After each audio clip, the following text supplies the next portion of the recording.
Can you hear me now? There we go. Good evening, everybody. It is now 6:20 p.m. My name is Carrie Noseworthy, and I'm the chair of the Public Service Subcommittee.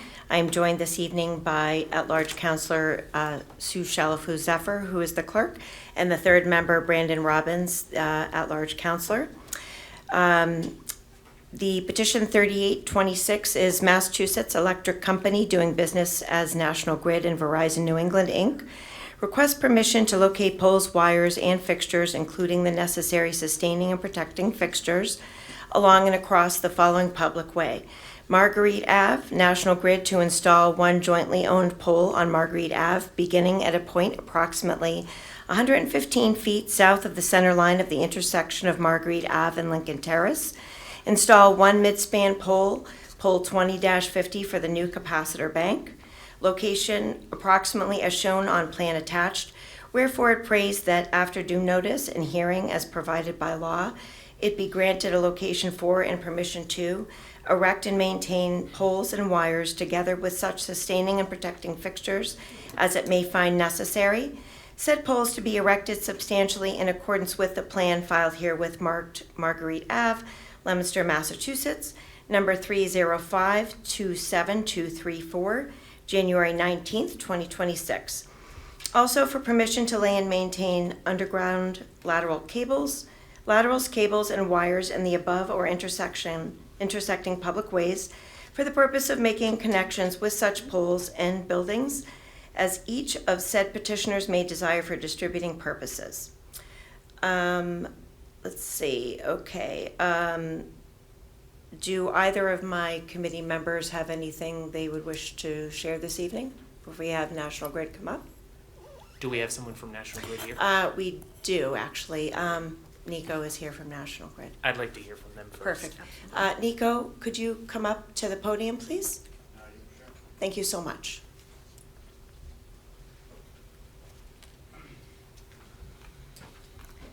If you could just give us an update on where we are at with the petition, and last meeting we had several residents here who were a bit confused, and I know that they gave their information to the clerk and she gave it to National Grid, so I'm hoping those individuals were reached out to. Thank you. Good evening, everyone. So I kind of picked up this in the middle. Sorry to interrupt. Is the speaker on? Yep. Oh, perfect. Okay. Thank you so much. Good morning, good evening, everyone. Sure. I kind of picked this project in the middle because I don't know what happened last meeting. Somebody didn't show up from National Grid here. Was that the case? Yes, that's correct. And there Okay. were a handful of residents who did have some questions and concerns. So we can't really move on with the petition until we make sure that everybody's gotten their questions answered. Yes. I'm not sure if all the residents who had concerns have been reached out, but in general terms, this is a customer that's interconnecting with our grid. I believe it's called Clear Path Energy. And the scope of the project involves replacing 13 poles and installing 2 new poles. One of the poles is being installed for a tap pole purpose. That means that the customer is just tapping to the pole. And then the other poles being installed to install a capacitor bank that kind of regulates the voltage on our system. So. Sure, and I appreciate that description of the work. Like I said, with our process, our petition process, a large piece of that is making sure that all of the residents and the abutters have had their questions answered, and it doesn't sound like that part has occurred yet because you kind of came in mid-project. Yeah, I mean, this project is also being designed by a contractor of us. It's Leidos Engineering, but because they can't represent National Grid because they're Leidos employees, we come here to take over. But in case of anyone has concerns, I can directly them to the person that actually designed the job. But in general terms, I'm here to respond to any questions if anyone has any concerns. Sure, just a moment. At-large Councillor Robbins? Through the chair, Yes. either to you or the clerk, do we have a list still of the constituents that were here the last time? Can you get them to him so he can reach out between now and the next time? Thank you. So if she can get you the list of residents that were here last time that had concerns. I can only speak for myself. I don't have any problems with the project in itself, but I don't want to move forward either until at least these constituents have had an opportunity to share their concerns with you, because you're the expert on this. So I would be in favor of giving this further time, at least until, give them one more meeting to go back to those constituents. Thank you. Absolutely agree. Thank you very much, Councillor Robbins. Councillor Shalfo-Zephyr? I agree. I had notes from the last meeting that indicated that there were at least two people, one representative of a business down there, the car wash, and then one of the neighbors. So until we get them squared away and all of their questions answered, we'll have to give it further time. Thank you. Agreed. Thank you so much. And I know we've got another petition coming up as well, but with regards to this petition, I think it's important that we just keep the public hearing open for now until we make sure all of those constituents have had their concerns heard and squared away. You need to go to the public. Is there anyone in the public that would like to speak for or against petition 38-26? For a second time, is there anyone in the public that would like to speak for or against petition 38-26? And for a third and final time, is there anyone in the public who would like to speak for or against petition 38-26? Seeing none, I will keep the public hearing open until next meeting. Thank you. Let's see. And I guess we can start, yes, it's 6:26 right now, actually, Nico, so you can stay where you are if you'd like, because you have another petition. Yeah, sure. Yeah, perfect. Again, Carrie Noseworthy, Chair of the Public Service Committee, joined by Clerk at-large Councillor Shalfo-Zephyr and third member at-large Councillor Brandon Robbins this evening. This is 6:25, the continued public hearing for petition 39-26. Massachusetts Electric Company, doing business as National Grid, requests permissions to locate poles, wires, and fixtures, including the necessary sustaining and protecting fixtures along and across the following public way. Marguerite Ave, Massachusetts Electric Company, doing business as National Grid, to install one singly owned pole on Marguerite Ave, beginning at a point approximately 197 feet west of the center line of the intersection of Marguerite Avenue and Lancaster Street. Install one midspan pole 259 for future solar customer at 259 Lancaster Street. Location approximately as shown on plan attached. Wherefore praise that after due notice and hearing as provided by law, it be granted a location for and permission to erect and maintain poles and wires, together with such sustaining and protecting fixtures as it may find necessary. Said poles to be erected substantially in accordance with the plan filed herewith marked Marguerite Ave, Leominster, Massachusetts. Plan number 305-27234, January 19th, 2026. Also for permission to lay and maintain underground laterals, cables, and wires in the above and intersecting public ways for the purpose of making connections with such poles and buildings as each of said petitioners may desire for distributing purposes. Would you like me to call the National Grid individual back up again before we head to our questions? Great. Nico, could I ask you to come back up to the podium, please? Thank you. I'm assuming it will be a similar story, but if you could bring us up to speed on this second project. Yeah, this is actually part of the same project. It's just two pole locations. The second pole involves installing an equipment. It's called a capacitor bank. Usually when solar customers want to interconnect on our grid, we have to make sure to maintain voltage for all the other residents, because the way solar works, it introduces a change in voltage levels. So it's more for a reliability purpose and to keep our grid up to standards. That's interesting that you say it's a continuation, Nico, because last time when we had the public comment, people came up for the first and not the second. So I guess I'm a little, confused by that. I have them attached under the same project number. So pole 20-50 proposed and pole 259 proposed. Sure.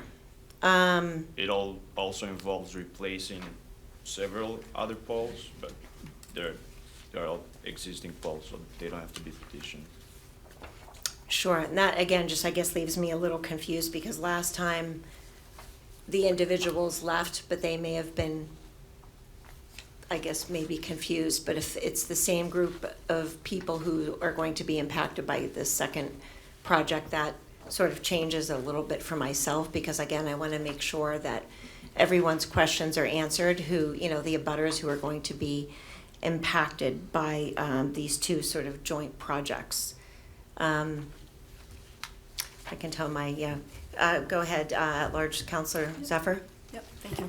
So I'm looking at the plan here, and there's one proposed new pole, jointly owned pole, in front of Marguerite Ave. I don't see a number on it, though. Marguerite Ave, NFJK Realty Holdings LLC. Yep, that's pole 20-50. That's right, yeah. So that's a new pole, correct? Yes. Now, who's requested that? That introduced, there's a need that was introduced during the project for a pole to be installed, for the capacitor bank to be installed. Whenever we're installing new devices, by construction standards, we're required to install new poles.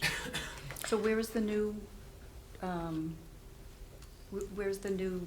did you call it, it's not a service, but something else, capacity? It's a solar customer. All this infrastructure is being upgraded to interconnect the solar customer that's going to be located, I think, at 259 Lancaster Street. But Oh, during our study, we take a look at the feeder all the way back to the substation, and whatever needs to be upgraded in terms of poles, wires, and our equipment gets upgraded. okay.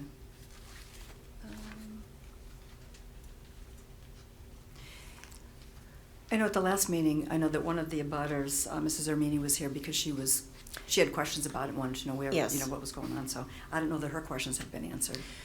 I don't either, at-large Counselor, and I'm kind of wondering, so, Nico, is this sort of like when anyone does construction, everything else has to be brought up to code? Is that kind of like a similar Yep. story that you're telling? On general terms, yep, that's what it's happened. Okay, thank you. At-large Counselor Robbins, did you want to add something? I don't have anything else to add, no.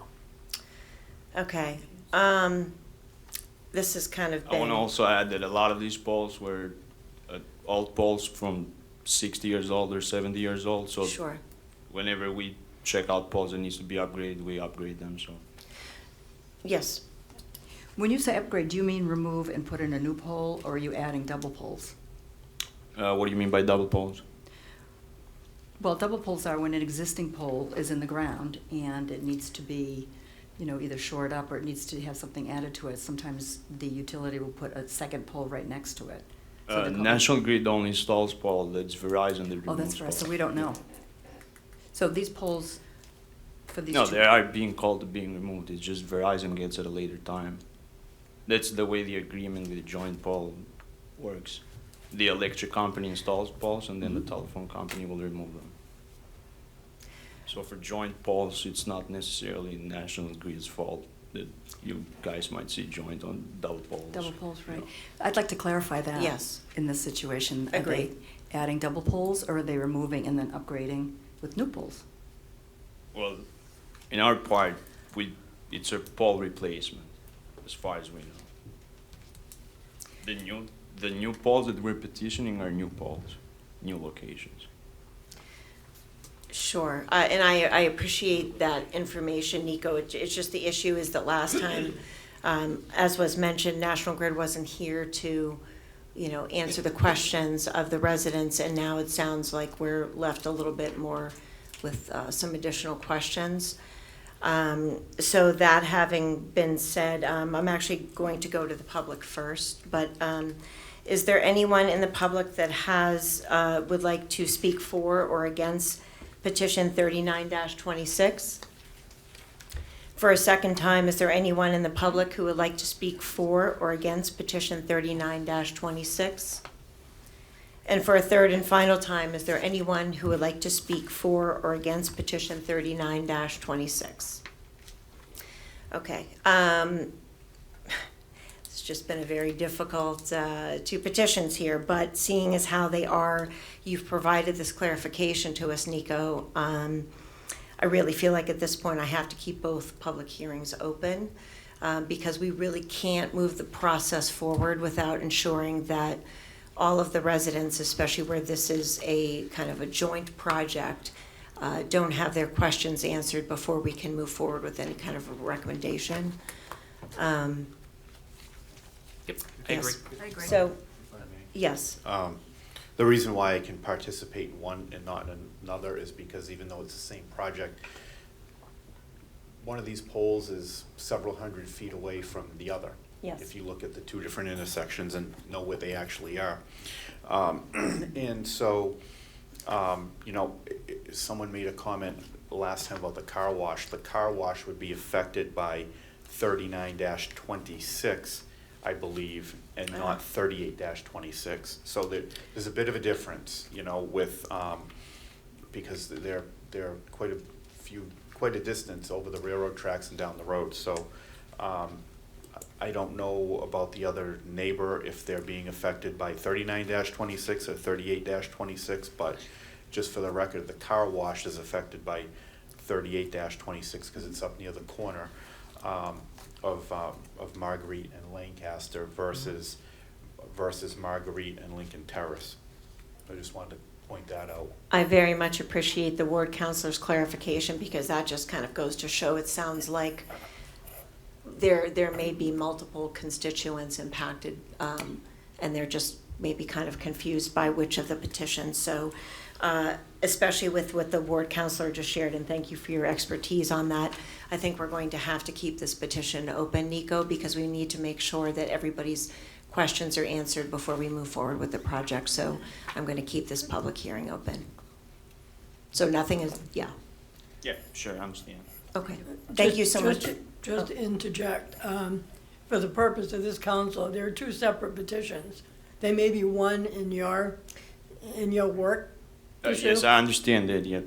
There's two separate petitions, but the Well, polls are... it is important because we do have a councilor who works with Verizon.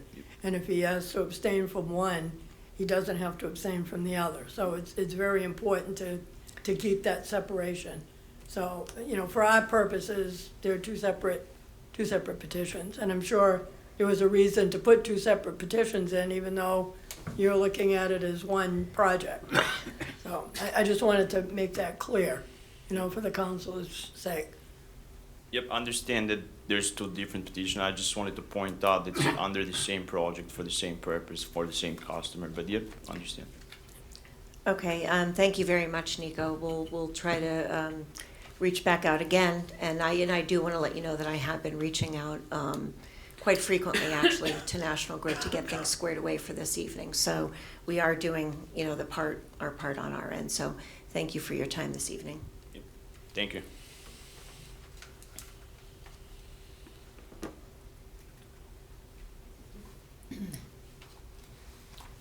Good evening. This is a continued public hearing on 40-26.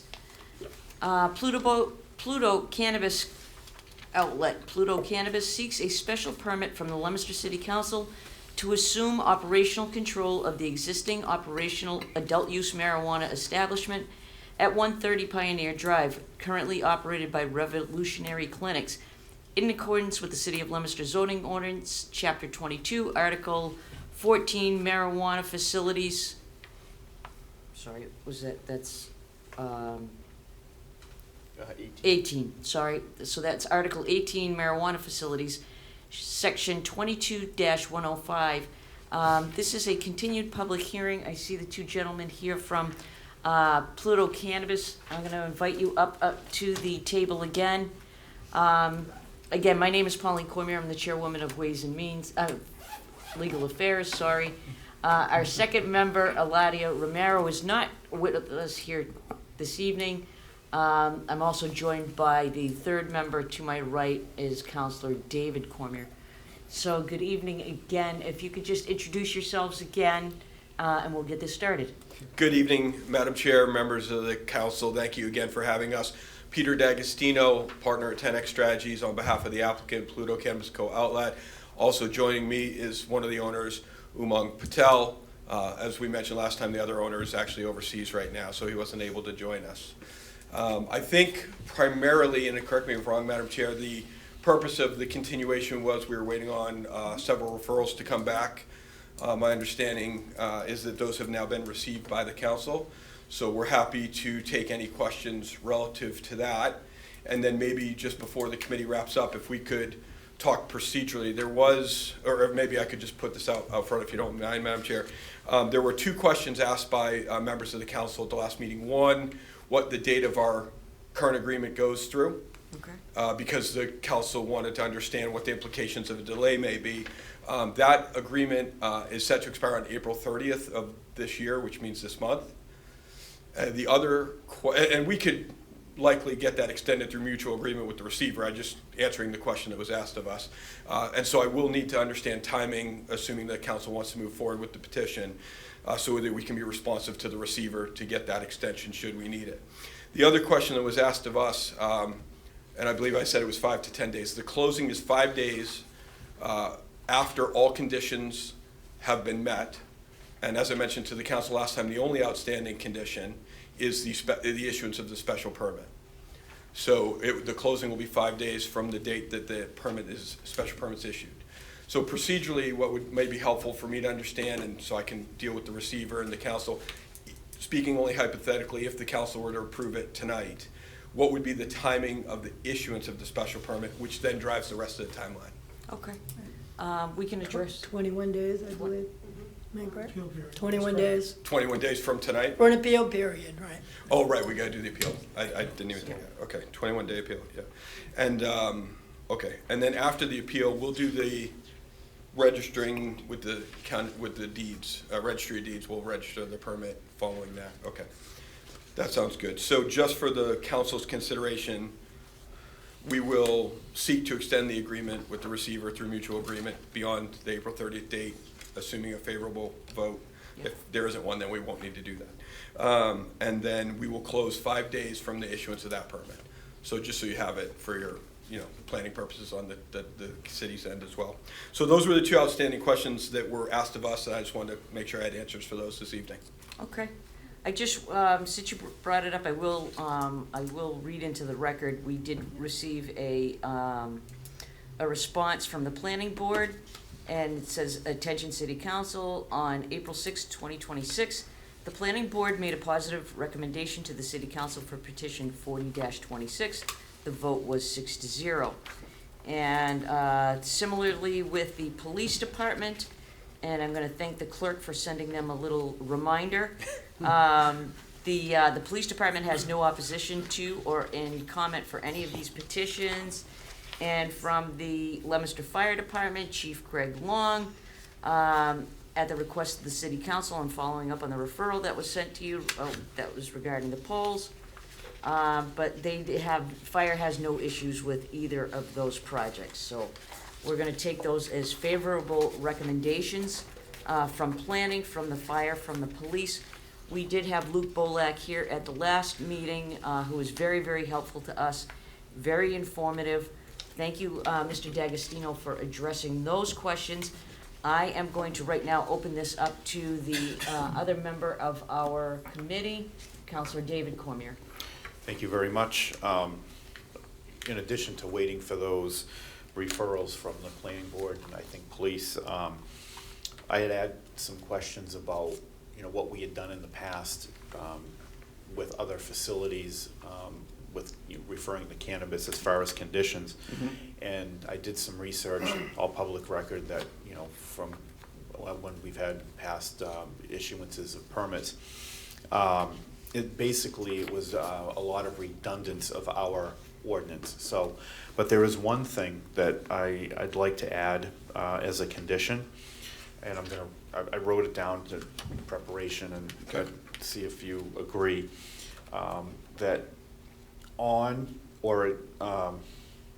at least a quarterly basis, an inspection can be done with or without notice by any agent or department of the city who has the authority to conduct any inspection as deemed necessary. Does that sound reasonable? It certainly is to us. We're happy to do it. They're quite frankly welcome anytime. I would just remind the council there are limitations under Mass General Law, Chapter 94G, as to access to certain areas. And so that wouldn't restrict them conducting the inspection, but they would have to follow visitor procedures as outlined under the law. But certainly anytime the business is open, they're quite frankly welcome anytime. But yeah, that's certainly agreeable to that by all means. We wouldn't quite frankly limit it in any way other than just having to check in, get a visitor badge. The only time that exceptions are made is in the event of responding to an emergency. Okay. So. And I think it, goes without saying that it has to be in accordance with any other state law or federal law or any other regulation, so. Yeah, and maybe just for the purposes of motion, I'm getting a little ahead of myself, but, potentially, potential motion maybe in accordance with Mass General Law, Chapter 94G, which just puts the appropriate visitor requirements in place. And essentially what it says is, if you're there for any reason other than an emergency, you have to have a visitor badge to go into areas that contain cannabis. So, Okay. in short, that means the vault. Okay. Yeah. So would you be more comfortable if I added at the end of that, as deemed necessary, as applicable by law? In conformance with Massachusetts General Laws, the chapter and section. Chapter 94G, you said? 94G, Okay. correct. Yeah, I think what the counselor said is correct. Okay. It would just be in accordance with that. So they can certainly conduct them without notice at their discretion. We just have to follow the appropriate procedure. That would be it. Yep. Okay. All right. No issues with that whatsoever. Okay. Other than that, I think I'm good. Okay, I'm gonna open it up to the rest of the council. Councilor Eidinger had his hand up first. Sure. Thank you very much. I just wanted to take note and congratulate you on the very favorable article in the Worcester Business Journal today. It was very, very enlightening. You seem to have dotted all your I's and crossed your T's because they were very, very favorable.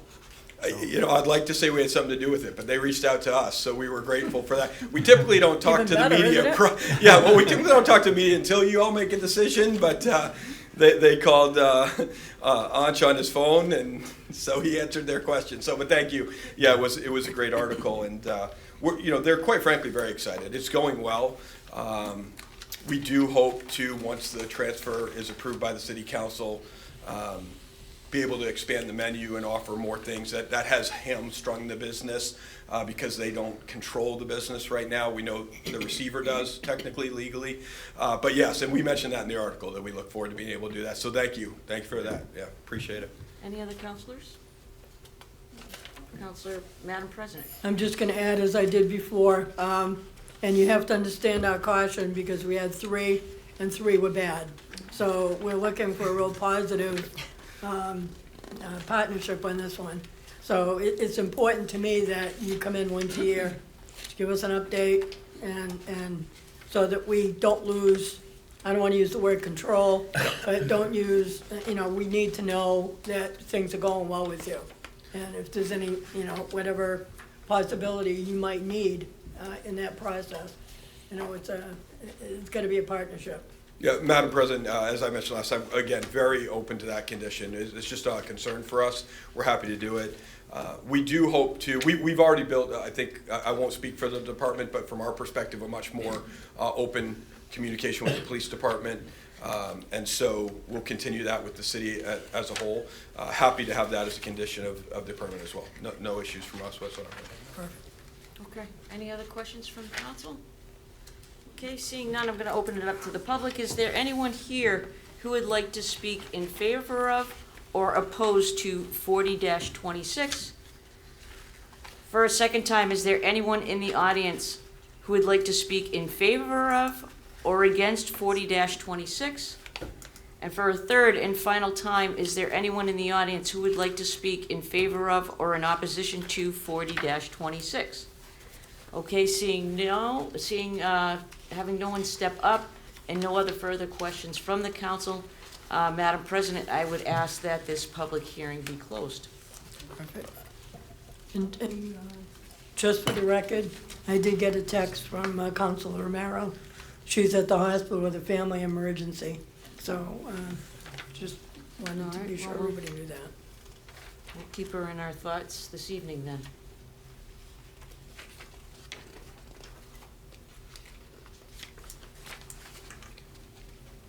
Gentlemen, I want to thank you, and we're going to bring this up a little bit later on for vote, so. Okay, great. And just for the purposes of procedure, does Mr. Patel need to stay for the vote? I intend to be here in case the council has any questions, No, but he's free to go. Okay, great. I'll make myself available in the event something comes up last Certainly. minute, so I'll stay. But thank Thank you. you. Thank you, Madam Chair. Thank you, Madam President.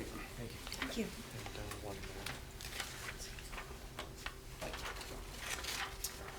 Okay, so public hearing.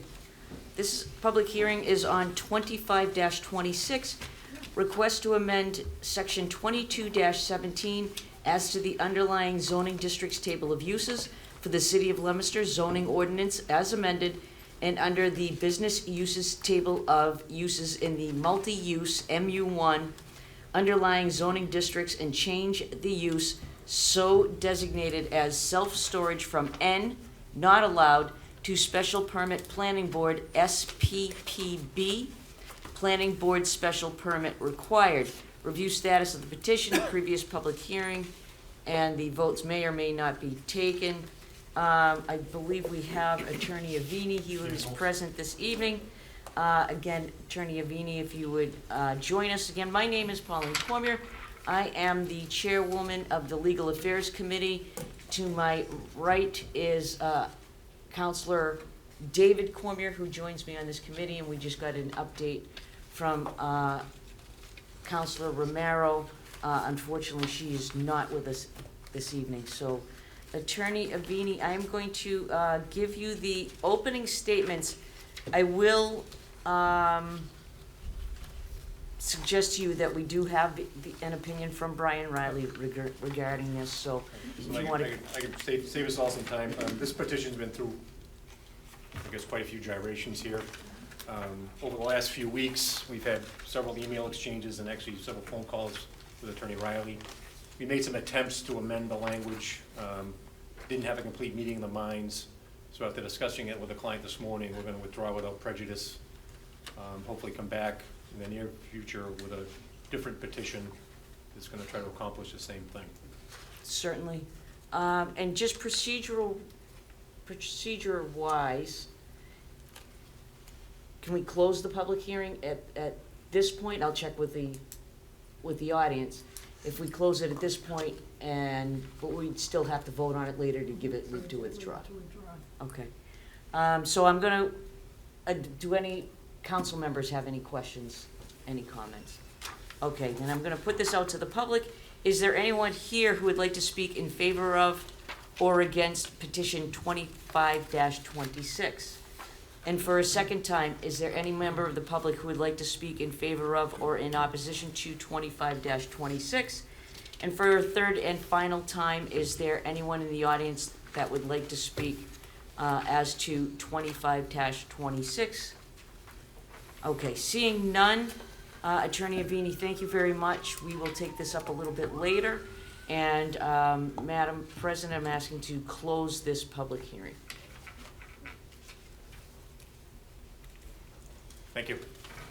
Thank you, Thank you. Attorney Avini.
We're now going to hold a public forum.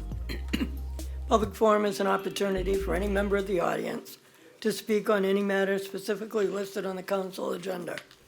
Speakers will be asked to come to the microphone, state their formal name and address, along with identifying the specific item or items they wish to address. Each speaker is respectfully asked to keep their comments within a 2-minute time frame. Council will not be responding or answering any questions. However, at the discretion of the council president, clarification may be given. Is there anyone in the audience who wishes to address the council?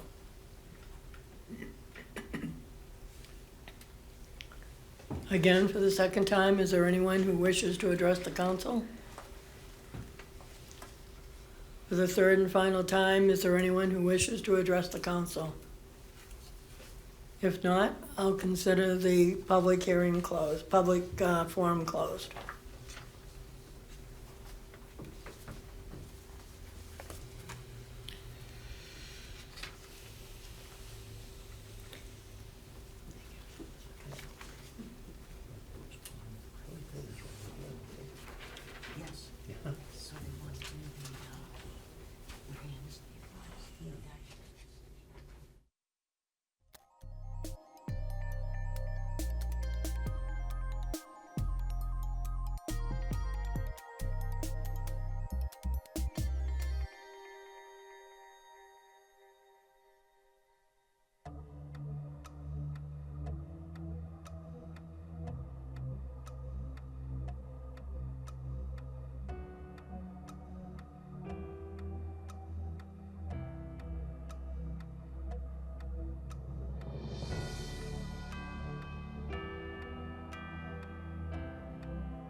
The meeting of the Leominster City Council, April 13th, 2026, now in session. Will you all please rise and pledge the flag? Allegiance to the flag of the United States of America and to the republic for which it stands, one nation, under God, indivisible, with liberty and justice for all.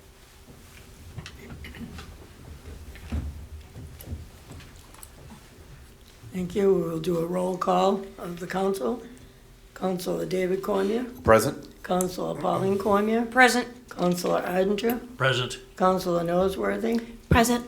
Councilor Shalfo Zephyr. Present. Councilor Brandon Robbins. Present. Councilor Mark Bonanza. Present. And I will be recorded as president. And again, I just want to note, Councilor Romero is at the hospital with an emergency and with a family member. Council Vice President, do we have any records? I do. I have reviewed the records from March 23rd of 2026. I find them to be in good order, and I'd ask you to check with members of the council. Okay. Is there any questions or comments about the minutes? If not, all those in favor is accepting the minutes, please indicate by saying yea. Yay. Those opposed?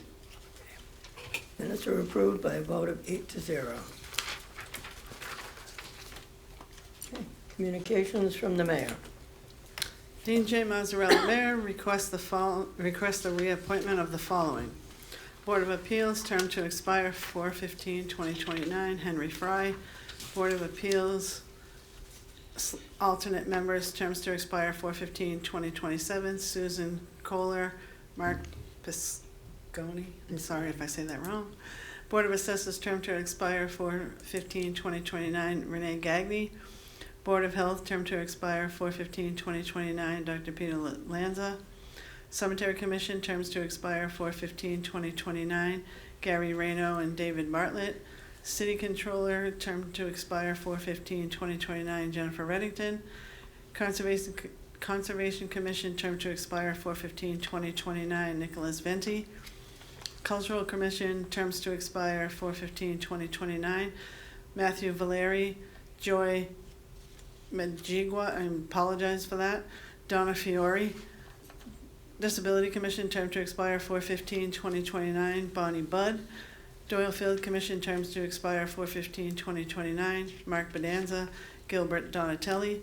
Human Resource Director, term to expire 4/15/2029, Wendy Hurley. Library Board of Trustees, term to expire 4/15/2029, Susan Shelton.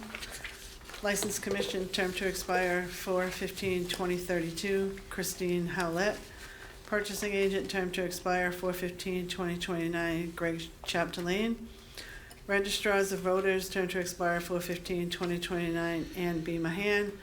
Treasurer/Collector, term to expire 4/15/2029, Nicole LaPlante. And the Sealer of Weights and Measures, terms to expire 4/15/2029, Mark Stiles. Okay, you've heard the comments from the clerk, and this will be referred to the Chair of Ways and Means in block. Thank you, Madam President. These are first time on the calendar. They're going to be given regular course. And I just want to point out that I've went through this list, and I would like to have interviews with some of these individuals, primarily the department heads, and I will name them. The Board of Assessors, Rena Gagny, the City Comptroller, Jennifer Reddington, the Conservation Commissioner, Nicholas Venti, Human Resources Director, Wendy Hurley, Purchasing Agent Greg Chapdelaine, and the Treasurer and Collector, Nicole LaPlante. These are all very important positions in the city. I'm very happy to see them down here for a reappointment. What I'd like to do, and I'll work with the clerk this week, is to do these interviews in a separate meeting because there's several of them. Mm-hmm. So probably 5-minute intervals. We'll have a Ways and Means subcommittee meeting. I'll check with both of my members next Tuesday, the 21st. That sound okay? Monday, we can't do Monday because Monday's a holiday, state holiday. Is that okay with you? Tuesday's fine. Tuesday? Works for me. Okay. Very likely, so stay tuned for the posting of the agenda. Very likely going to be next Tuesday, the 21st, 5:30, 6 o'clock, somewhere in that time frame, with those following individuals, unless anybody has any appetite to have anybody different down here that's on this list. Councilor Shalafuzappa. Yep, I just have to point one thing out. Nicholas Venti on the Conservation Commission, he's actually just a commissioner. Oh, he's not the conservation agent. Okay, and okay, thank you. So, Sure. Yeah, we don't, I was confused, we can take him off, I'm sorry. Okay, thank you for pointing that out. You know what, I was wondering why he's on, because he's never been, the conservation doesn't come before us, do they? I think it does, Yes, they yeah. do. Because It does. they're hired by the commission themselves? I no? didn't realize he was a reappointment. I thought he was a new appointment. That's why I didn't catch that. Right, no, he's a He's a reappointment. reappointment, He's yeah. definitely there, yeah, okay. So Yes. everyone I mentioned except for him, thank you for pointing that out. Yep. Okay, I think we're good, Madam President. Madam President, Regular I'll course. just note my abstention to the Doylefield Commission for obvious reasons. I'm one of the appointees. I don't think you need to do that, but you can vote for yourself. No, you can't, actually. Yeah, you can. No, I researched it, you can't. Really? No. I thought you could. No. Even if it's unpaid, you can't.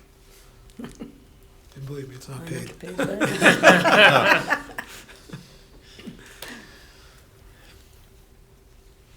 Okay, C71. Dean J. Mazzarella, Mayor, requests that an appropriation of an estimated $27,910 be made to the Police Department Superior Salary and Wages account, the same to be transferred from the collective bargaining expense account. Regarding to fund the remaining portion of fiscal year 2026, the superior salaries are based on percentages above patrol. Portions of the contract are still unsettled. C71 is referred to the Chair of Finance. Thank you, Madam President. First time on the calendar, regular course, please. Okay, C71 has been given regular course. Petitions, first time on the agenda, 42-26. Massachusetts Electric Company, doing business as National Grid and Verizon New England, Inc., requests permission to locate poles, wires, and fixtures, including the necessary sustaining and protecting fixtures along and across the following public way. Pleasant Street, National Grid to remove 2 jointly owned poles on Pleasant Street, beginning at a point approximately 215 feet south of the center line of the intersection of Morse Place and continuing approximately 70 feet in a southerly direction. National Grid is removing poles 11 and 12. Location approximately as shown on plan attached. Wherefore it prays that after due notice and hearing as provided by law, it be granted the location for and permission to erect and maintain poles and wires together with such sustaining and protecting fixtures as it may find necessary, said poles to be erected substantially in accordance with the plan filled here within marked Pleasant Street, Leominster, Mass.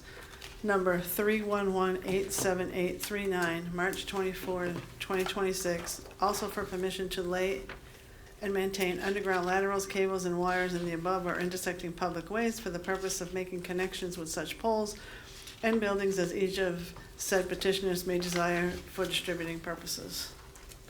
Okay, 42-26 is referred to the Chair of Public Service. Thank you, Madam President. First time on the agenda, regular course with referrals to DPW, LPD. We'll need a public hearing, and considering the fact that we had to continue 2 other National Grid public hearings, maybe pushing it out, I think would be a good idea, pushing it out 1 meeting. I think we can go 427. We don't know that they're all gonna be a problem, so let's go for the 427. So we'll have 4 public hearings then, that night? For, Yeah, it's not gonna be a big deal. okay, you're the president. And I'll be abstaining, Madam President. This is partially owned by my employer. Okay.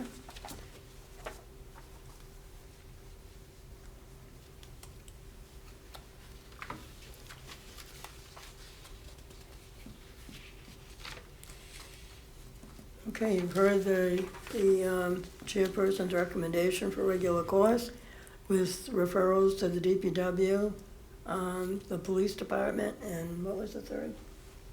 Is there a Just a third? public hearing, Madam President. Okay. Yeah. And we have a public hearing scheduled for 427 at 6:30. All those in favor of public hearing signify in the usual manner. Those opposed? Okay. 43-26. Massachusetts Electric Company, doing business as National Grid and Verizon New England, Inc., requests permission to locate wires and fixtures, including the necessary sustaining and protecting fixtures, along and across the following public way.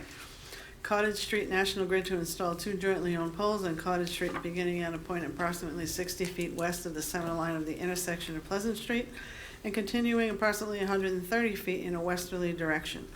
National Grid is installing a new pole across from P1-1, pole 1-1, and installing a push brace at pole 2. Location approximately is shown in the plan attached, wherefore it prays that after due notice and hearing is provided by law, it be granted a location for and permission to erect and maintain poles and wires together with such sustaining and protecting fixtures as it may find necessary, said poles to be erected substantially in accordance with the plan filed here within marked Cottage Street, Leominster, Mass., number 31187839, March 24th, 2026. Also for permission to lay and maintain underground laterals, cables, and wires in the above or intersecting public ways for the purpose of making connections with such poles and buildings as such of said petitioners may desire for distributing purposes. Okay, 43-26 is referred to the Chair of Public Service. Thank you, Madam President. First time on the agenda, regular course with referrals to DPW and LPD. We will also need a public hearing for this petition, and I want to try to do my best to schedule a subcommittee meeting that night as well.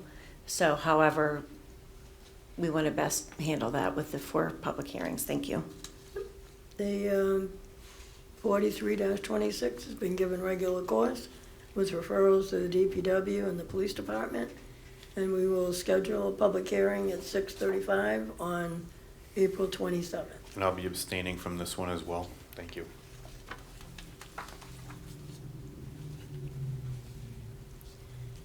Okay, all those in favor of granting public hearing at 6:35 on 4/27, signify in the usual manner. Those opposed? Right, 44-26. K Jewelers, number 1285, request to renew license to deal secondhand articles at 12 Water Tower Plaza, Leominster, Mass. 44-26 is referred to the Chair of Ways and Means. Thank you, Madam President. Regular course, first time on the agenda. I refer this to the police and the treasurer and collector's office, but it looks like that's already been done. So we're just regular course. Okay, 44-27 has been given regular course with referrals to the treasurer's office and the police department.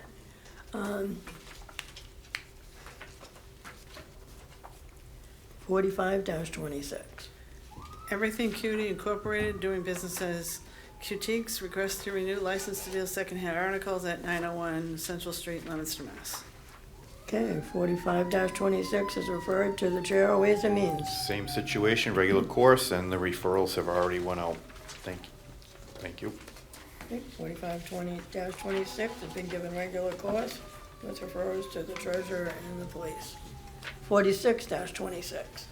Everything Cutie Incorporated, doing business as Cutie Patooties, request to renew license to deal secondhand articles at 1021 Central Street, Leominster, Mass. Okay, 46-26 is referred to treasurer of Ways and Means. 46-26 is going to be given regular course with, once again, referrals to police and treasurer and collector, which I think have already occurred. Okay, 46-26 has been given regular course with referrals to treasurer and police. 47-26. North Central Mass Launch LLC, doing business as Launch Leominster, request to renew bowling alley license at 118 Commercial Road, Leominster, Mass. Okay, 47-26 is referred to the Chair of Ways and Means. Yes, Madam President, regular course, first time on the agenda. I would also ask that we refer this to the police department. I don't know if it already has. I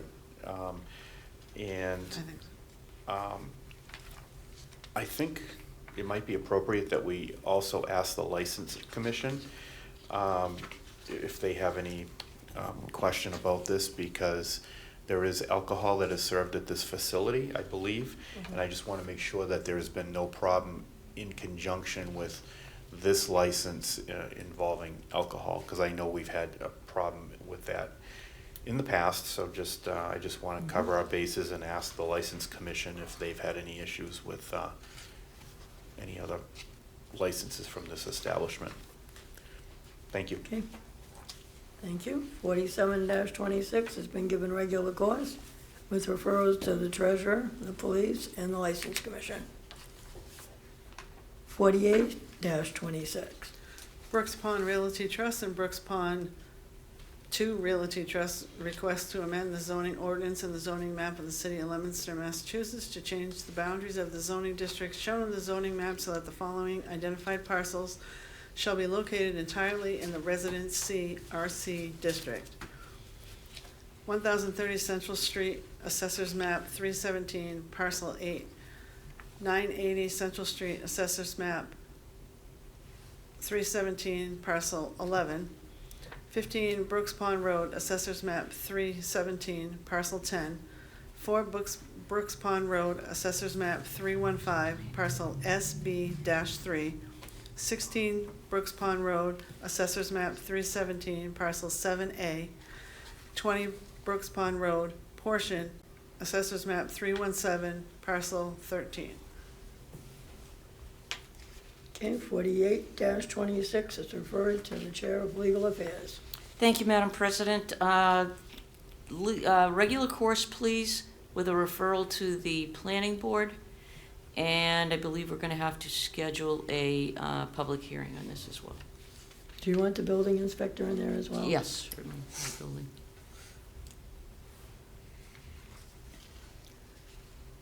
Okay, 48-26 Excuse me, is... Madam Chair, Yes. through the chair to the Legal Affairs Chair, how about KP Law?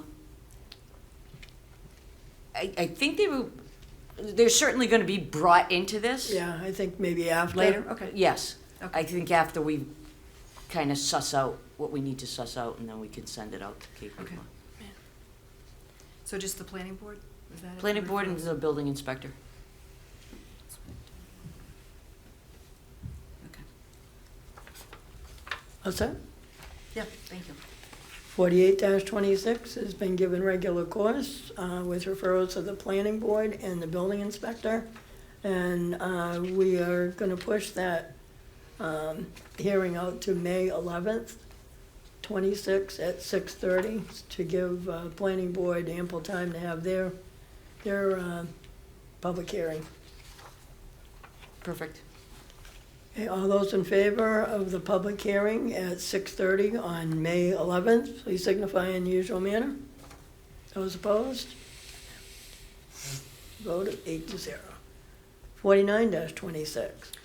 Jennifer Reddington, Comptroller, requests that the City Council elect to increase the COLA, cost of living percentage for the retirement board up to 3.0%.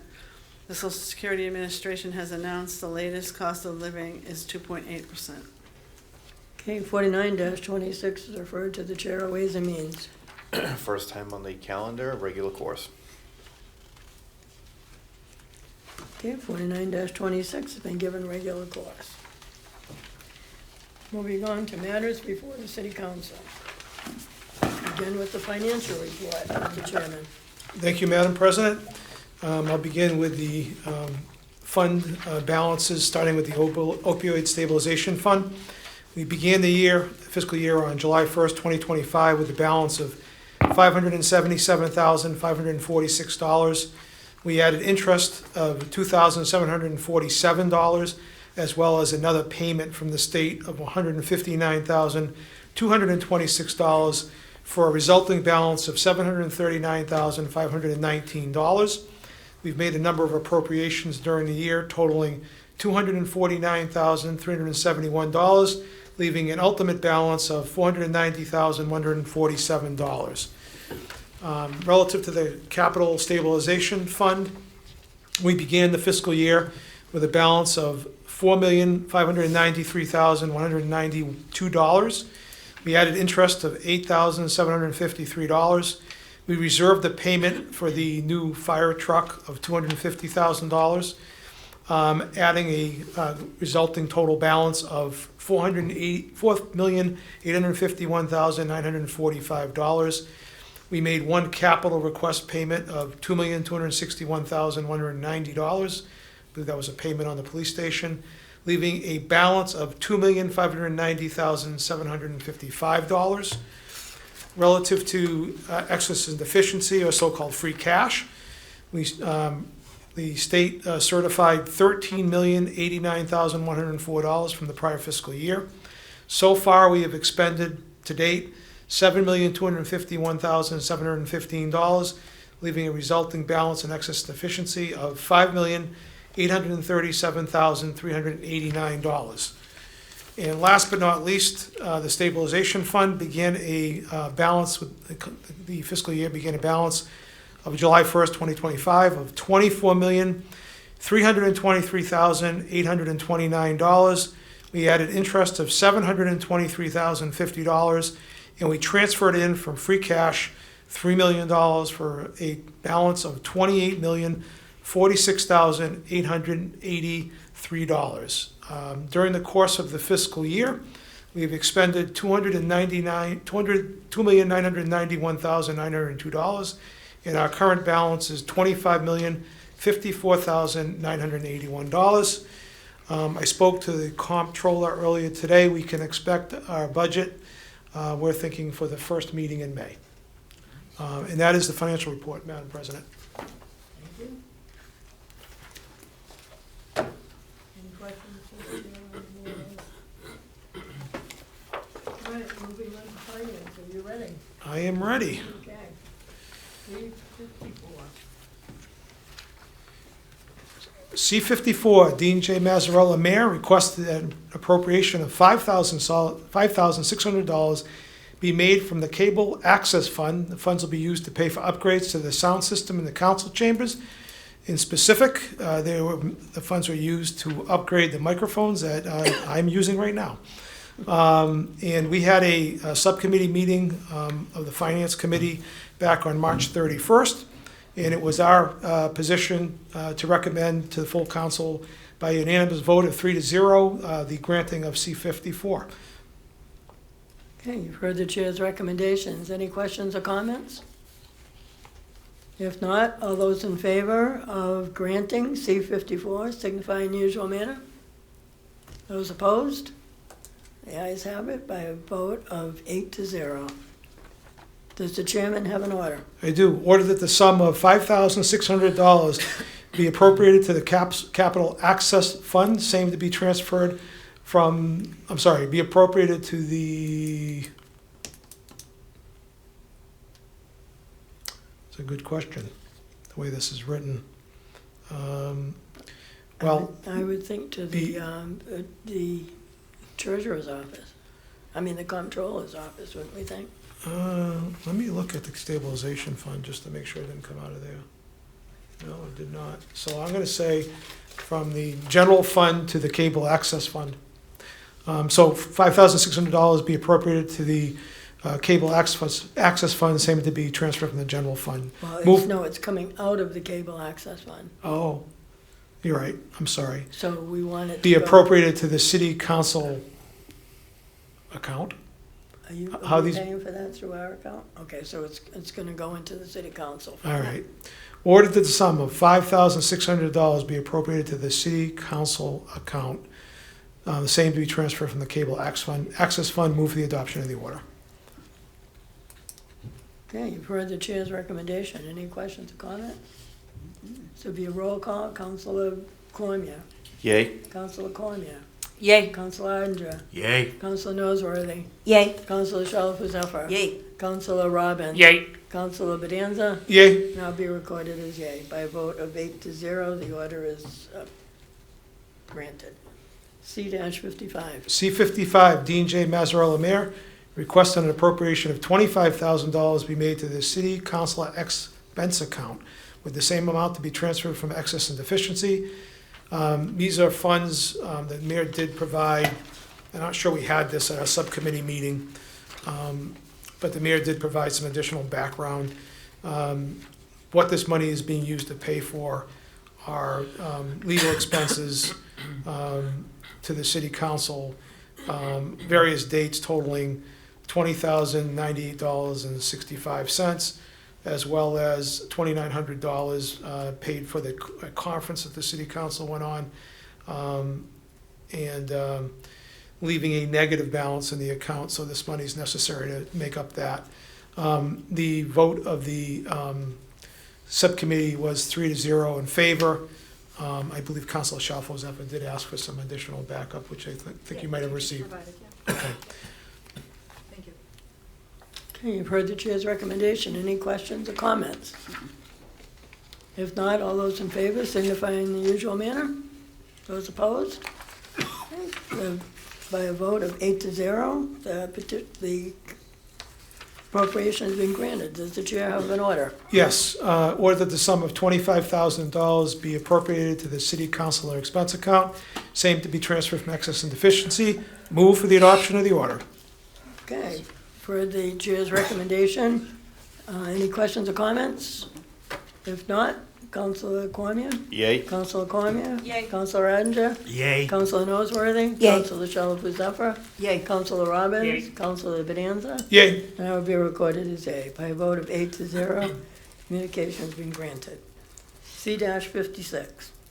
C-56, Dean J. Mazzarella, Mayor, requests an appropriation of $175,000 be made from the Gallagher Building Fund.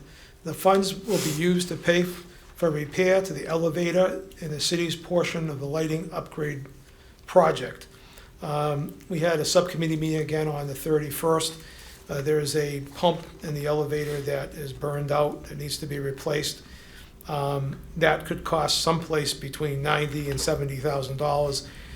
Originally, it was thought $90,000, but apparently the purchasing agent has been doing some negotiating. The lighting upgrade is going to cost $85,000 of that $175,000 sum. The expected return for upgraded lighting is an annual savings of $17,000. The committee voted 2-1 to recommend to the full council on the 31st, granting C-56.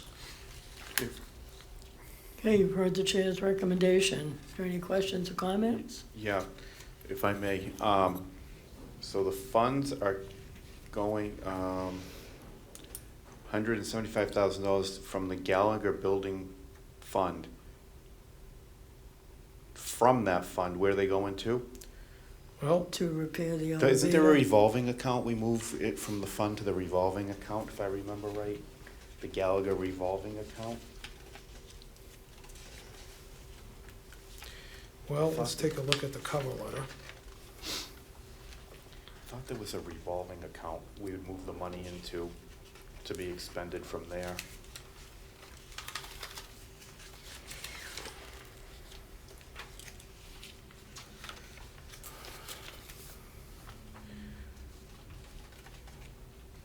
I believe you're right, Counselor, Yeah. because I believe there's a expense account and there's a revolving fund where the lease payments go into. Right.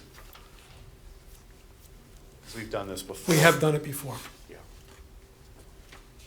I think it's a Gallagher revolving account would be where it's going.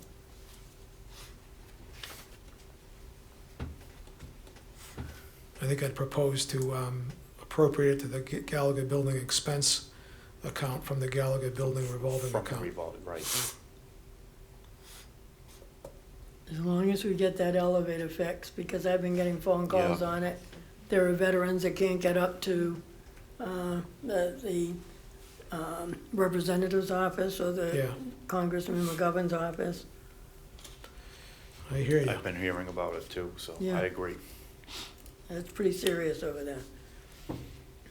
Okay, so you've heard the chair's recommendation. Any other questions or comments? Councilor Shalfo Zephyr. Yep. At the Finance Committee, I was the person on the 2-1 vote. And the reason I voted no was because in the letter from the mayor dated March 18th, he does say the initial cost was presented by our elevator contractor at almost $87,000, which the purchasing agent was able to negotiate down to $70,000. So the difference between the $90,000 appropriated for the elevator and what the purchasing agent has actually been able to negotiate is $20,000.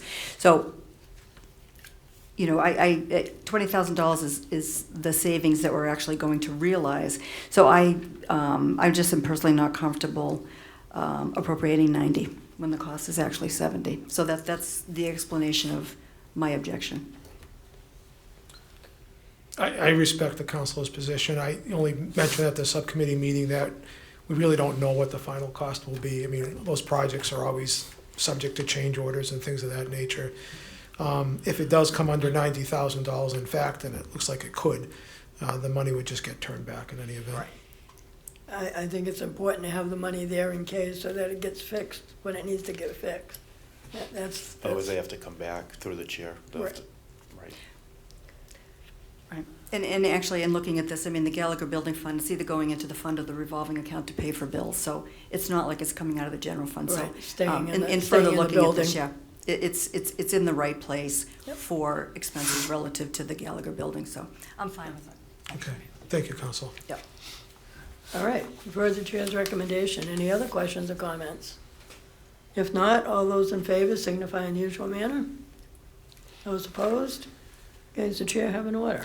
Order that the sum of $175,000 be appropriated to the Gallagher Building expense account, same to be transferred from the Gallagher Building revolving account. Move for the adoption of the order.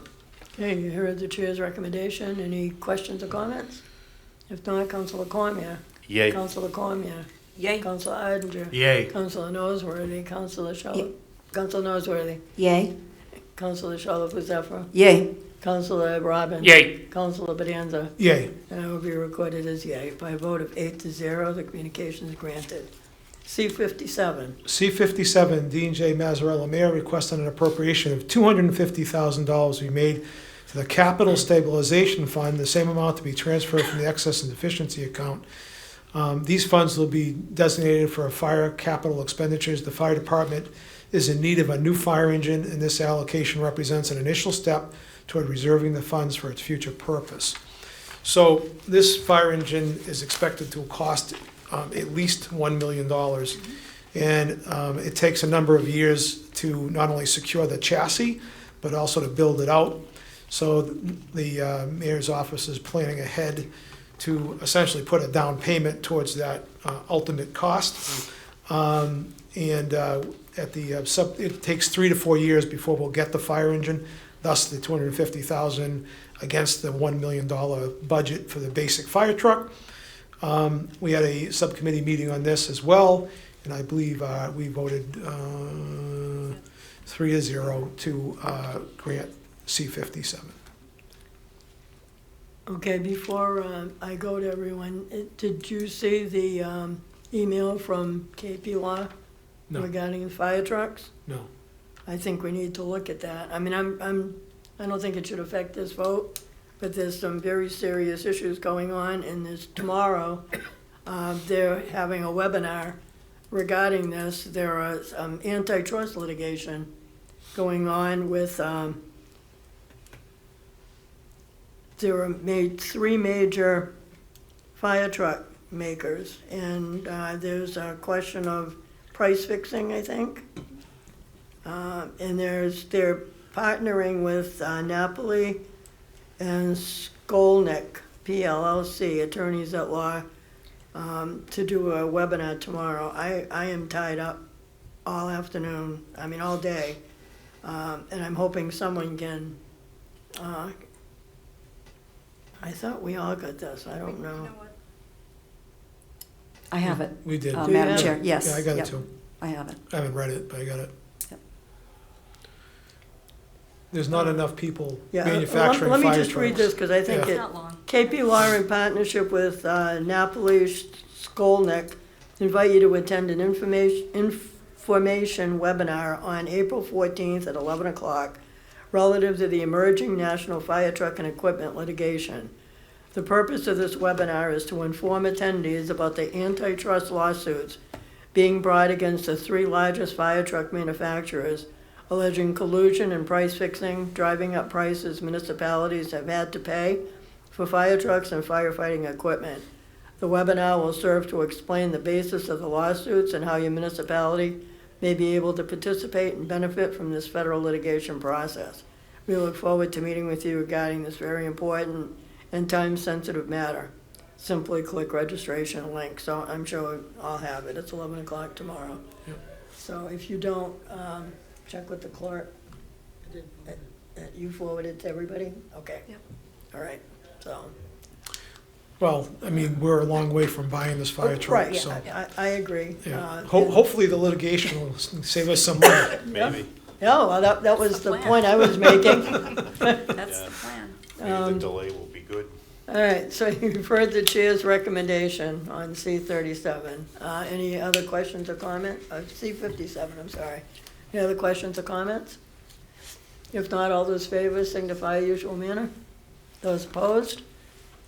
Okay, by a vote of 8-0. And does the chairman have an order? Yes, order that the sum of $250,000 be appropriated to the Capital Stabilization Fund, the same amount to be transferred from the excess and deficiency account, Move for the adoption of the order. Okay, you've heard the chair's recommendation. Any questions, comments? If not, Councilor Cormier. Yay. Councilor Cormier. Yay. Councilor Arndt. Yay.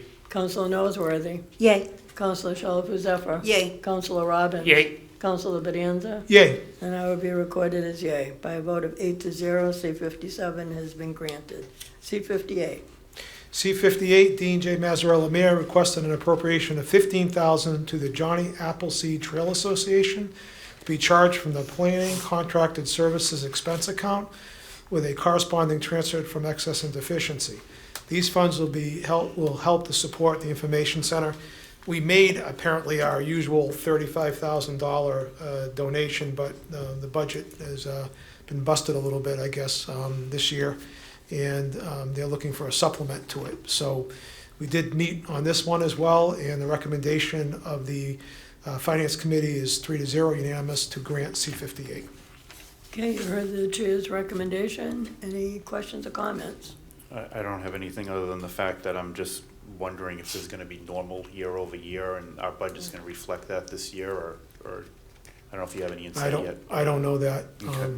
frankly. I think they've requested additional money for the past 5 or 6 years, and I think this is the first year we give it to them, so Yeah. I think it would depend on our financial situation, would be my Right. guess. Okay, sounds good, thank you. Okay, any other questions or comments? If not, all those in favor signify in the usual manner. Those opposed? Okay, the chairman have an order. Order the sum of $15,000 be appropriated to the Planning Contracted Services Expense Account, same to be transferred from the excess and deficiency account. Move for the adoption of the order. Okay, you've heard the chair's recommendation. Any questions or comments?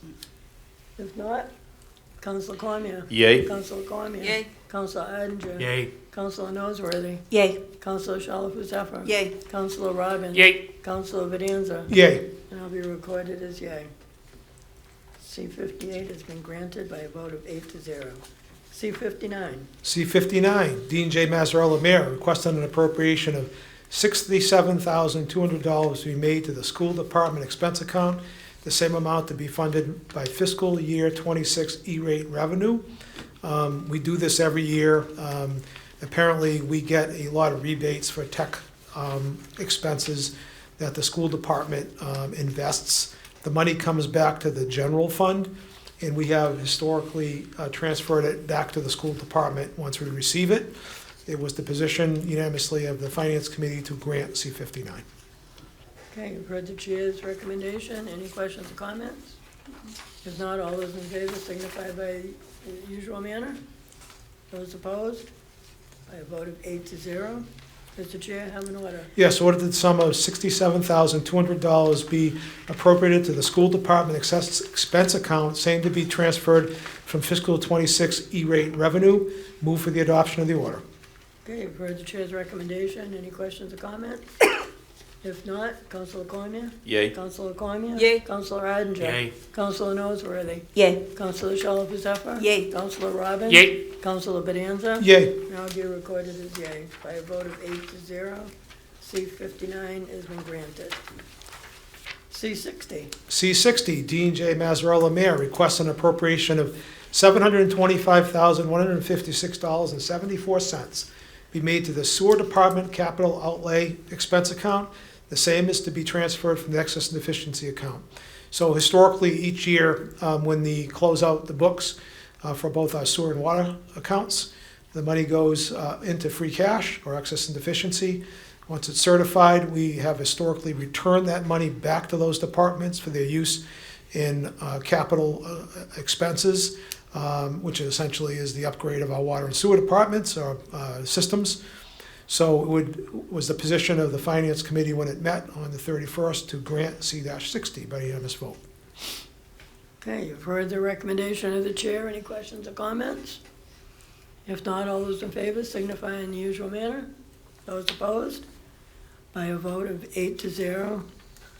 I think there has to be, it has to go back to that account as well, because it can only charge so much the year before, so anything in excess of that has to go back to that account as well.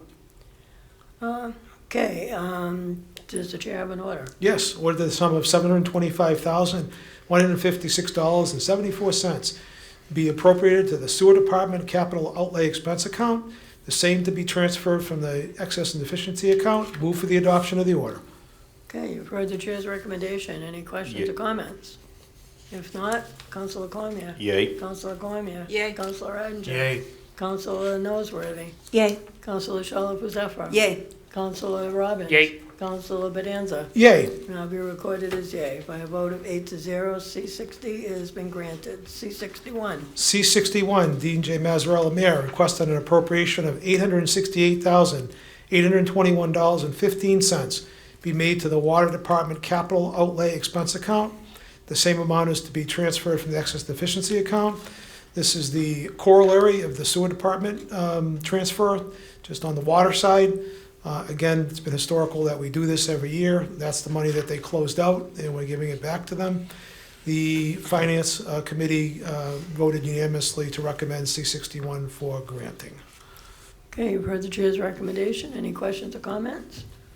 If not, all those in favor signify in the usual manner. Those opposed? By a vote of 8-0, the chair have an order. Yes, ordered the sum of $868,821.15 be appropriated to the Water Department Capital Outlay Expense Account, same amount to be transferred from the Excess and Deficiency Account. Move for the adoption of the order. Okay, you've heard the chair's recommendation. Any questions or comments? If not, Councilor Cormier. Yay. Councilor Cormier. Yay. Councilor Odinger. Yay. Councilor Noseworthy. Yay. Councilor Shalfo Zephyr. Yay. Councilor Robbins. Yay. Councilor Bedanza. Yay. Now will be recorded as yay. By a vote of 8-0, C61 has been granted. C62. C62, Dean J. Mazzarella, Mayor, requested an appropriation of $1,323,505 be made to the general fund capital accounts listed below, same amount to be transferred from excess and deficiency. I think there's 9 or 10 of them here. So they're broken down: institutional technology, $150,000, building maintenance, $300,000, police department, $62,000, public safety communications, $230,000, wire department, $300,000, emergency management, $27,000, highway department account, $160,000, cemetery department, $50,000, health department, $9,505, council on aging, $30,000, and library, $5,000. These funds are used for various capital requests from these departments. The mayor did attach a letter with a lot more specificity as to what these funds are being used for. Just to let the public know, excess deficiency is what's not spent from the prior year fiscal budget. And a lot of times Leominster uses those leftover funds to pay for capital needs going forward. That's what's happening here, in small buckets that total up to that $1,323,505. It was the position of the Finance Committee to grant C62 by a vote of 3-0. Okay, you've heard the chair's recommendation. Any questions or comments? If not, all those in favor signify in the usual manner. Those opposed? Okay, C62 by a vote of 8-0. The chair have an order. Order the sum of $1,323,505 be appropriated to the general fund capital accounts listed in the communication, same to be transferred from excess deficiency account. Move for the adoption of the order. Okay, you've heard the chair's recommendation. Any questions or comments? If not, Councilor Cormier. Yay. Councilor Cormier. Yay. Councilor Odinger. Yay. Councilor Noseworthy. Yay. Councilor Shalfo Zephyr. Yay. Councilor Robbins. Yay. Councilor Bedanza. Yay. Now be recorded as yay. By a vote of 8-0, C62 has been granted. C63. C63, Dean J. Mazzarella, Mayor, requested an appropriation of $650,000 be made to the street resurfacing expense account, the same amount to be transferred from excess and deficiency. This is to supplement some funding that we got from the state from Chapter 90, as well as I believe there was some leftover ARPA money, if I'm not mistaken, as well. I think the total amount that's being expended with respect to the fall paving, which this is what this is $2,334,000. Not to be confused with the spring paving or the last year's fall paving, which is going on this spring because they got too late into the season to do it. So there's a whole additional list of streets which we went over at our subcommittee meeting. The mayor did provide the new, I think just after our meeting, provided the new list of streets for this fall. It was the position of the Finance Committee by a vote of 3-0 to grant C-63. Okay, you've heard the recommendation of the chair. Any questions or comments? If not, all those in favor signify in the usual manner. Those opposed? By a vote of 8-0. So the chairman have an order. Yes, ordered that the sum of $650,000 be appropriated to the street resurfacing expense account. Same amount to be transferred from the excess and deficiency account. Move for the adoption of the order. Okay, you've heard the chair's recommendation. Any questions or comments? If not, Councilor Cormier. Yay. Councilor Cormier. Yay. Councilor Odinger. Great, yeah. Councilor Noseworthy. Yay. Sorry. Councilor Shalfo Zephyr. Yay. Yay. Councilor Robbins. Councilor Bedanza. I vote yay. And I will be recorded as yay. I've been trying hard not to get anybody's name wrong going through here, so don't mess me up there, Councilor Odinger. Sorry. By a vote of 8-0, C-63 has been granted. C-66. That's the finance. You have a couple intervening. Somebody stuck a couple intervening in my show here, so. Yeah. We got 64 is next, I think, on the agenda at least. Oh, Where is 64? I don't. City property. Wait, City property. property. no, that's on the old agenda. Oh, I'm sorry. I used the old agenda for, all right, my mistake. I used that for my notes from the subcommittee meeting. All right, C-67? C-66. C-66. Dean J. Mazzarella, Mayor, requests an appropriation of $50,000 be made to the paramedics overtime account, the same amount to be transferred from excess and deficiency account. We've had this occasion often, and as predicted the last time, we would get another. They're running 7 paramedics, I guess, than the requested 8. The comptroller's office and the mayor's position are that they would prefer to pay the overtime than fund the 8th position. According to the comptroller, the cost of the 8th position would be offset by the overtime. It'd be approximately $150,000 for the position. And in her position was that we'd still end up with overtime anyway. So we did have a healthy little spirited debate about this at our Finance Committee meeting. And 2 of us voted in favor of C-66. Councilor Shalfo Zephyr dissented. So it was recommended by a 2-1 vote. I suppose we will talk to the fire chief at budget time about this issue because it usually comes up every year. But for the meantime, the recommendation from finance is 2-1 to grant C-66. Okay, you've heard the chair's recommendation. Any questions or comments? Councilor Noseworthy. Thank you, Madam President. I know we've stated this before, but I just wanted to say, completely understand what was relayed as far as, how much that would cost. I don't know how much we've spent since I've been in city council. I think it's been at least $150,000. I just want to say that there was a big article, and I think it was actually on Fox 25 News recently, where former Chief Sidlow talked about how both the closure of the labor and delivery in Leominster and Neshoba have really impacted our paramedics. So I just want to say again that I really think, even though it's not my decision to make, that hiring that 8th paramedic would make a really big difference for the mental health of the paramedics and for the services that we provide. Of course, I'm sure there probably would be overtime, but if there are 2 paramedics per shift and there's 7 paramedics, it just doesn't make sense to me. I just wanted to share that. Thank you.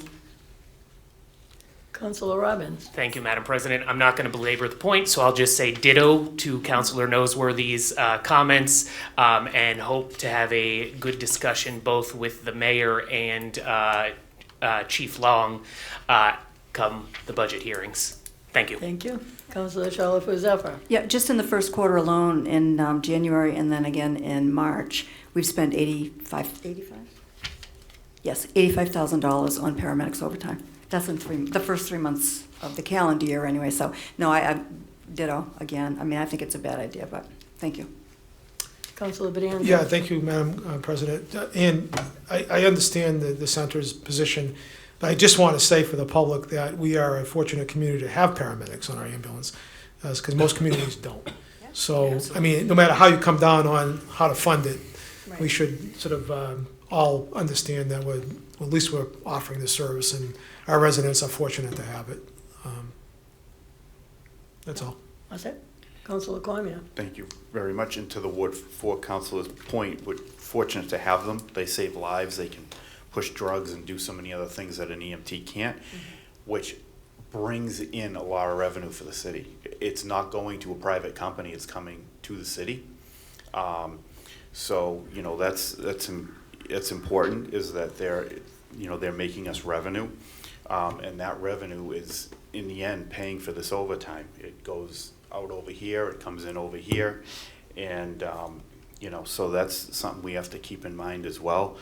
And, you know, I don't think we've ever gotten an answer as to, you know, we've always heard, you know, back in the John Richard days that, you know, it's cheaper to fund some of these positions with overtime than it is to pay an additional person's, you know, all the benefits, you know, that come along with it, health insurance and whatever else comes along with employing someone. So, you know, there's savings too in other places that we don't necessarily see, but they're there because we're not paying all these benefits and then owe someone all this vacation time and all these other things that go along. So I'd be curious to see, you know, the new chief, what his thought is on this, or if one day we can get some answers as to what the threshold actually is. But in the meantime, I certainly support C-66. Councilor Shalfo-Zephyr. Yeah, thank you very much.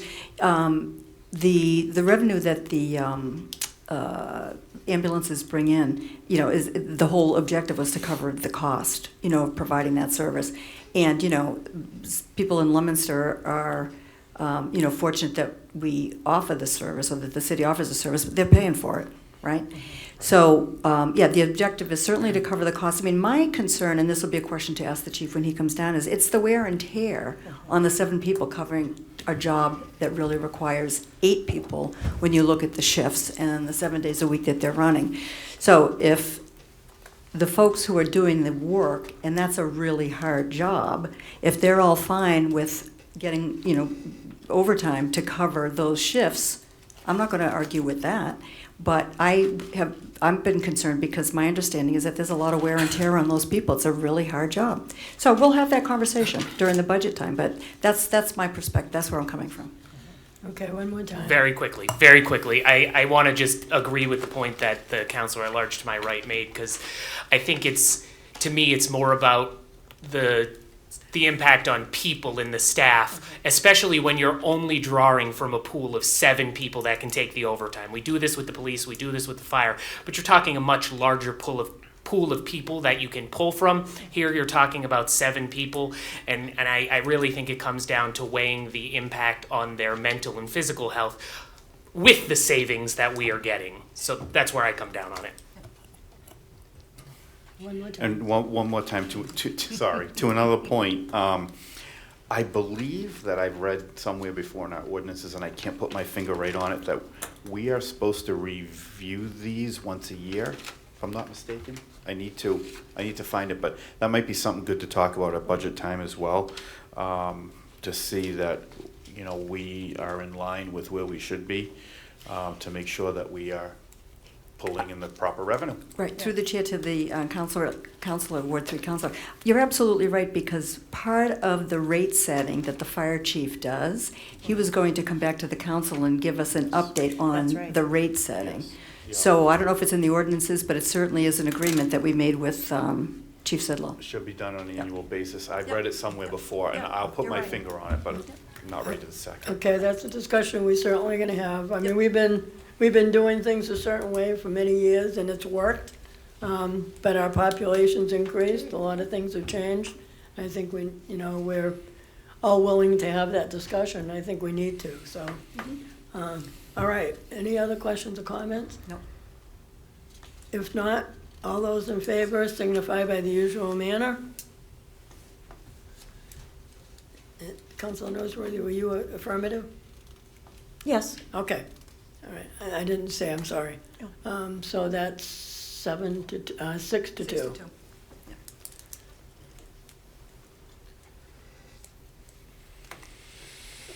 Okay, by a vote of 62, now the chair have an order. Yes, order that the sum of $50,000 be transferred, appropriated, to the paramedics overtime account, same to be transferred from the excess and deficiency account. Move for the adoption of the order. Okay, you heard the chair's recommendation. Any other questions or comments? If not, Councilor Cormier. Yay. Councilor Cormier. Yay. Councilor Odinger. Yay. Councilor Noseworthy. Yay. Councilor Shalfo Zephyr. Nay. Councilor Brandon. Yes, I knew I was going to do that at some point. See, I got off my stride. That works. That's fine. Councilor Robbins. Nay. Councilor Bedanza. I will be recorded as yay. And I will also be yay. By a vote of 6-2. C-66 has been granted. C-67. C-67, Dean J. Mazzarella, Mayor, requests an appropriation of $67,000 be made to the public libraries account, the same to be transferred from the library state aid account. This is for books. The books line item is $60,000, and the library's program line is $7,000 to make up the $67,000. This is part of the requirement that we have in order to receive our state aid in the first place. We have been able to roll a lot of that state aid that we've received over the years into a library state aid account. I think the balance of that account is near $1 million. So we're using some of that money to, in effect, get our state aid or meet our materials requirement to get that state aid in the future. So it was the position of our committee to grant C-67 by a vote of 3-0. Okay, you've heard the recommendation for C-67. Any questions or comments? If not, all those in favor signify in usual manner. Those opposed? Okay, by a vote of 8-0. Does the chair have an order? Yes, order the sum of $67,000 be appropriated to the public libraries account, the same to be transferred from the library state aid account. Move for the adoption of the order. Okay, you've heard the chair's recommendation. Any questions or comments? If not, Councilor Cormier. Yay. Councilor Cormier. Yay. Councilor Odinger. Yay. Councilor Noseworthy. Yay.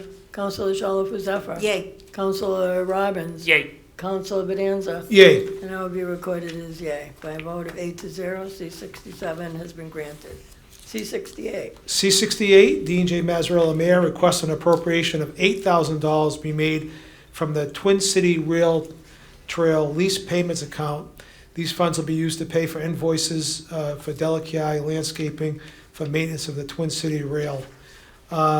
So there are some encroachments along the rail trail, and some of the parties pay a lease payment for that encroachment, and those go into the lease payment account. And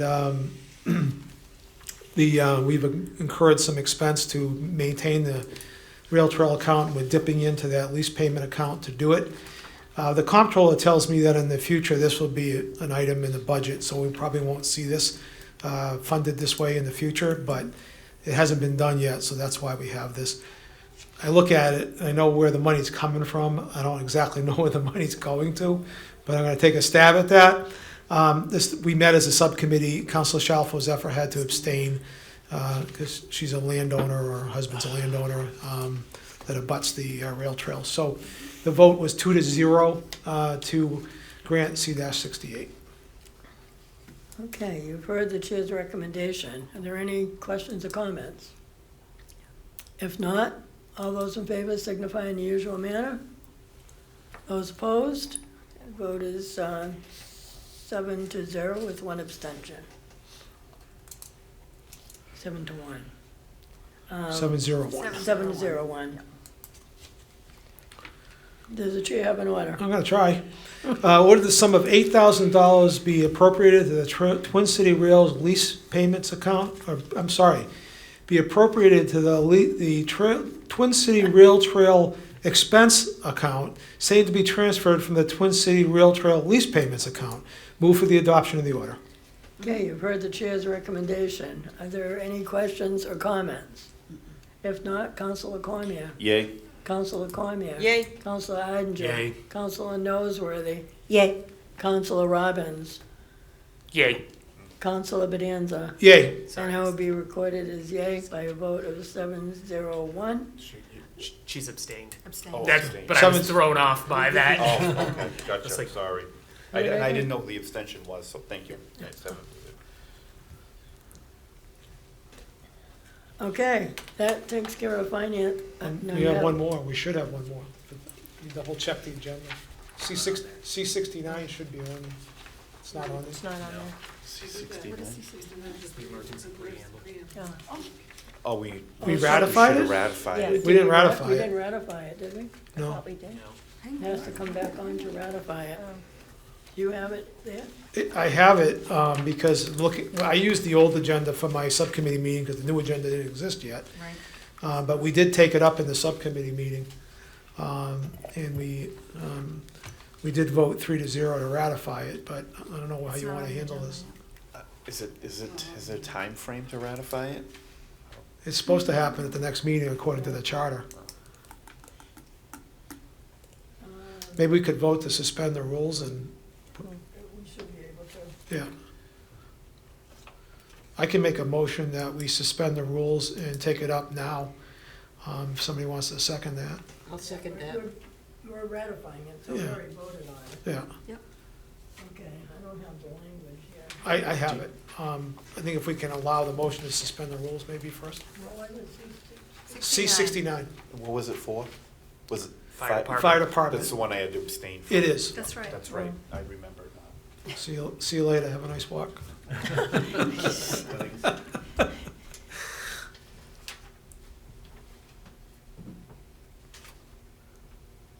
It's on page 8, yeah. Dean J. Mazzarella, Mayor, requested the property known to the assessors. No, it's C69, the next page, page 8. That's okay.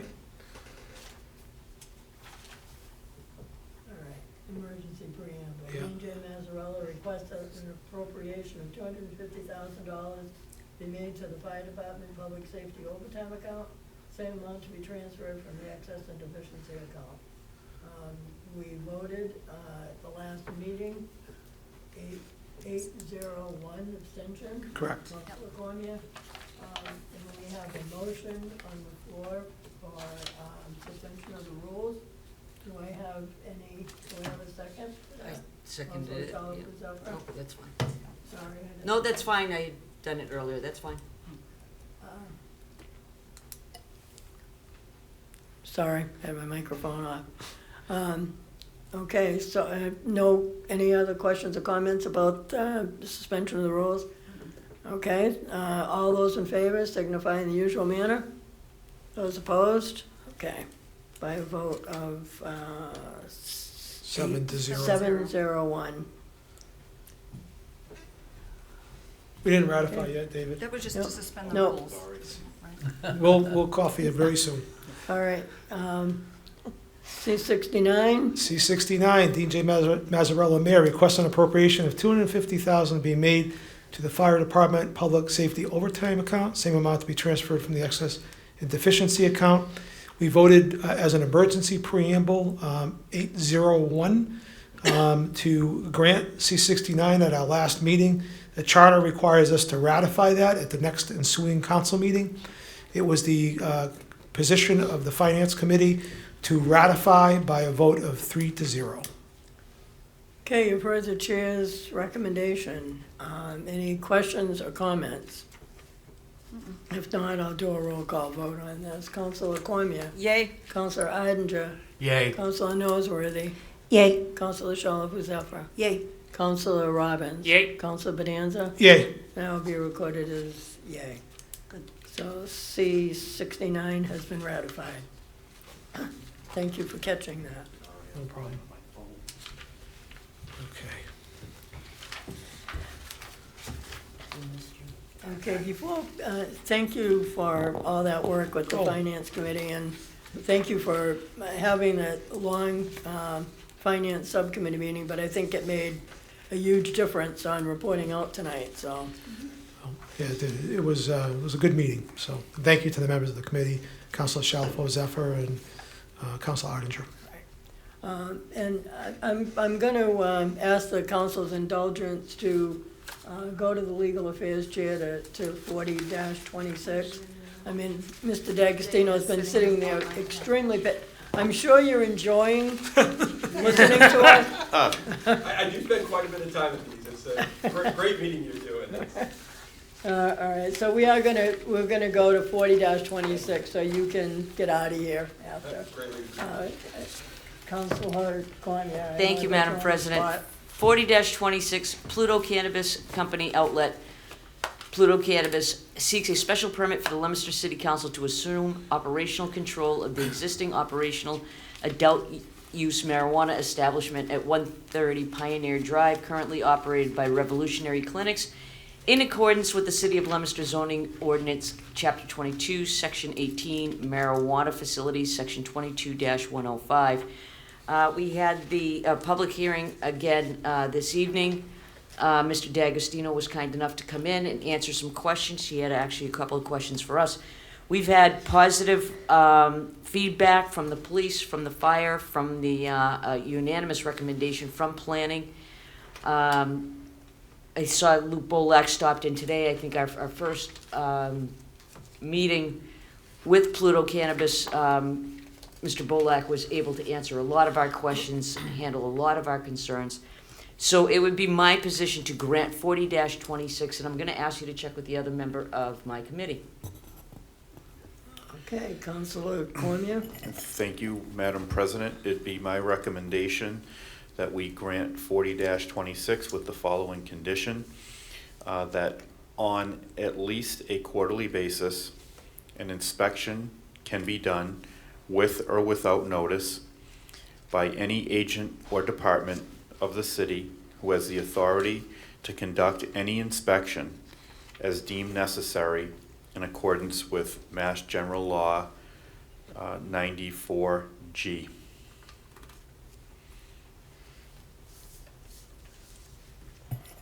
Okay, I'm gonna ask that you get that language to the clerk, Sure, so yeah, that she can incorporate Yeah. that. sure. I'll send it to her in the Okay, morning. you've heard the committee's report. Any questions or comments? Okay, we're gonna vote on the amendment first. Any questions or comments on the amendment? If not, all those in favor of the amendment signify in the usual manner. Those opposed? Okay, the amendment is approved. What's the amendment or the condition? Your condition. The con- Oh, Your okay, condition. okay. Okay, so 40-26, the recommendation of the committee is to grant 40-26 with the amendment. All those in favor, well, let's do a roll call. Councilor Cormier? Yay? Councilor Cormier? Yay. Councilor Ardenter? Yay. Councilor Noseworthy? Yay. Councilor Shalfo Zephyr? Yay. Councilor Robbins? Yay. Councilor Bedanza? Yay. And I'll be recorded as yay. Thank you, Madam President. Thank you, members of the council. All right, Thank thank you. you for your patience. Good luck. Yes, Of course, good luck. thank you all. We look forward to those good reports. I do as well. Have a great day. You too. You as well. Okay. C-64. Thank you. The Councilor Cormier, I'm going to have to defer to you because the chair is not available. Oh, C-64 is under city property, I'm sorry. Dean J. Mazzarella, Mayor, requests that the property known to the assessor's map as map 28, lot 12, and located on Church Street, which is the former police station, to be declared surplus so that we can proceed to sell it through the purchasing department by bid. I'm gonna request that this be given, was this already given regular course? Yeah. we- Okay. Probably further time maybe, unless, I think we don't have all the, yeah. We have the assessor back. We have the assessors The back. assessors map. I think we only referred to Only the assessor. Oh, Yeah, just the the, so assessor. we have the, we have it. Oh, we have okay. one. Yeah, yeah. All right, so we do have a recommendation back from the Board of Assessors. On behalf of the Leominster Board of, this is dated April 8th of 2026, to the City Council members. On behalf of the Leominster Board of Assessors, we recommend the sale of the property known as Assessor's Map 28, Lot 12, and located on Church Street, former police station, to be declared as surplus property. The current assessment is $350,800 Due to the condition, it is our opinion that the property value as exempt owned by the city has little to no value until it is renovated. The property at 29 Church Street would better serve the city if sold and repurposed. The property could then be added to the tax roll. Our recommendation would be to allow the purchasing department to sell by bid said property. We have attached property record card for you to review, and that will be on file with the clerk's office. Based on that recommendation, I would recommend that we grant C-64, and I would ask you to check with the third member of city property. Okay, the third, It's Carrie. Let's make, oh, so, I'm sorry. no, that's okay. No, I agree. So we have a unanimous recommendation from the city property committee to grant C-64. Okay, are there any other questions or comments? Yeah. Councilor Conley? Yeah, I just want to say that, you know, this is a prime property in, you know, downtown that the city owns and has owned probably, I don't know, since just about before we were incorporated as a city. You know, and to let it go, you know, once it goes, it's gone, although you never know what the future brings. It could come back to us if needed eventually, but, you know, it's a prime piece of prime real estate, and, you know, we can all talk about what we wish. I wish that we would have ripped it down, as well as a parking garage, and maybe put a police station there. That was my wish back in the day, although we've done very well with where we're at. I also thought maybe one day, since this building is getting a little tight and was built when our population was probably half of what it is now, that maybe we would have went the route of Fitchburg in terms of a legislative building and moved some of our offices over there, had this be the main city hall with kind of a, you know, an extension. And, you know, all those things are out the window once we let go of this building. But on the flip side, you know, that building is probably worth quite a bit of money. That's gonna be on our tax rolls now, that now it's not currently. And I've heard that there's been some people that have poked in and out of there to look at the building. So I kind of was expecting this petition to come sooner or later, because I had heard a buzz that they'd seen a lot of people going in and out, and were asking me about it. And I assumed that, you know, the mayor was waiting to see what the interest was before he even bothered. So, you know, I have mixed feelings about letting the property go. But, you know, I don't know that we have any other use for it. And quite frankly, I wish somebody who's gonna make some investment there a lot of luck, because it's gonna, I mean, we all know, it's no big secret. It's no big secret. There's no big secret why we get out of there, you know. I mean, the building probably would have been condemned if anybody else owned it. It should have been. So someone's got a big investment to make, and I'm sure that they know that. Whoever buys it is gonna know that going into it, and they're gonna do it. And I'm sure that it'll be a gem in downtown for whatever purpose they want to use it for. But it is sad that, you know, all of our thoughts that we might have had individually, if any, you know, it's done after we get rid of it. So, but I will support it. I will support C-64. Madam Vice President, would you take the chair for a moment? Certainly. I have quite a few of the same feelings as the Ways and Means Chair and the other member of Legal Affairs. And probably because we've been through this a few times before. The one thing that I'm concerned about is that we do not have an appraisal on this property. We don't know the value as it stands right now. I can remember when we had a lot of discussion on this council many years ago.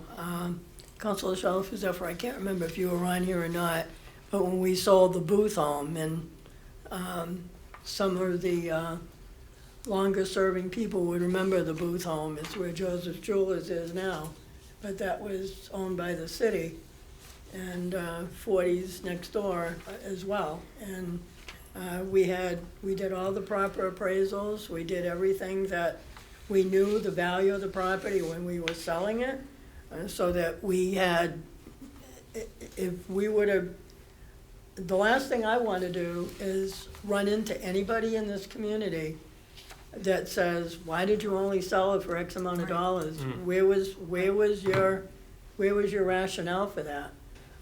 Without knowing what the value, the actual value of the property is. So I have a concern with that. I also thought of the proximity. It's across from the Gallagher Building, it's next to the fire station, it's close to City Hall. We've had people in City Hall, I can remember, she's not with us anymore, but the day that we moved into the police station, I can remember Stacy Ciccolini asking me if it'd ever be a chance that the health department could go over there, because they have no privacy with people that need to talk to them about issues by having to go to this little closet, basically. So I know the department heads are usually asked. I did speak to Greg Chapdelaine this afternoon just to see if there was somebody that was really extremely interested at the moment, because I wouldn't want to hold anything up. But I have a real serious concern, and I would like to at least get an appraisal on the property so that we know what the value of that property is before we look for proposals to purchase. I mean, what are we gonna sell them for? You know, the assessor's office, and I know from experience, the assessor's office didn't do any in-depth placing value on it because there's no taxation to it. You know, every church in the city, every school in the city, you're not gonna get an accurate number because we don't collect taxes, so it's not as finite as it could be. I'm not looking to have a narrative appraisal, which is costly and a long time, but a limited appraisal by a certified appraiser to give us an accurate number. I would feel much more comfortable with answering the public with that. So, Are you all set now, no, you President? have to continue. Councilor Bedanza? Yeah, I think we can remedy this fairly easily. It would be extraordinary to put this property out to bid without an appraisal, based on my knowledge and experience as a former city solicitor. So I think they have to appraise it. So I think we could grant this subject to an appraisal. I don't see where that would be offensive to the mayor's office or the purchasing agent. It would be a difficult property to appraise, I think. But I agree with the council president that the assessor's assessment of the property is probably virtually useless for the process. Even though it will go out to public bid, you still need a floor to create a minimum bid, because you don't want to put the city in a position where, there isn't much bidder, action, and as a result, someone steals it because nobody really cares or nobody's paying attention. So the appraisal will create that floor so the city can reject all bids if there's a problem in terms of the actual auction. So I think we could do that. Personally, with respect to the property, I can tell you as a historian, the property was trashed from the day it opened. The heating system failed in 1959 before it was a year old. So there's been nothing but problems with that building since it was built. I think, I don't want my comments to be too loud, but because if we do sell it, we obviously hope that someone pays a lot for it. But the building is antiquated, and for the city to use it for any purpose, it would have to be raised. There's a considerable cost. It's a small piece of land. There isn't much parking there. I think putting on a tax rolls makes sense. Well, I have some views about the parking garage, which go even deeper, which I think that ought to be go on the block too and get raised eventually, because I don't think that's providing a whole lot of benefit to the city either.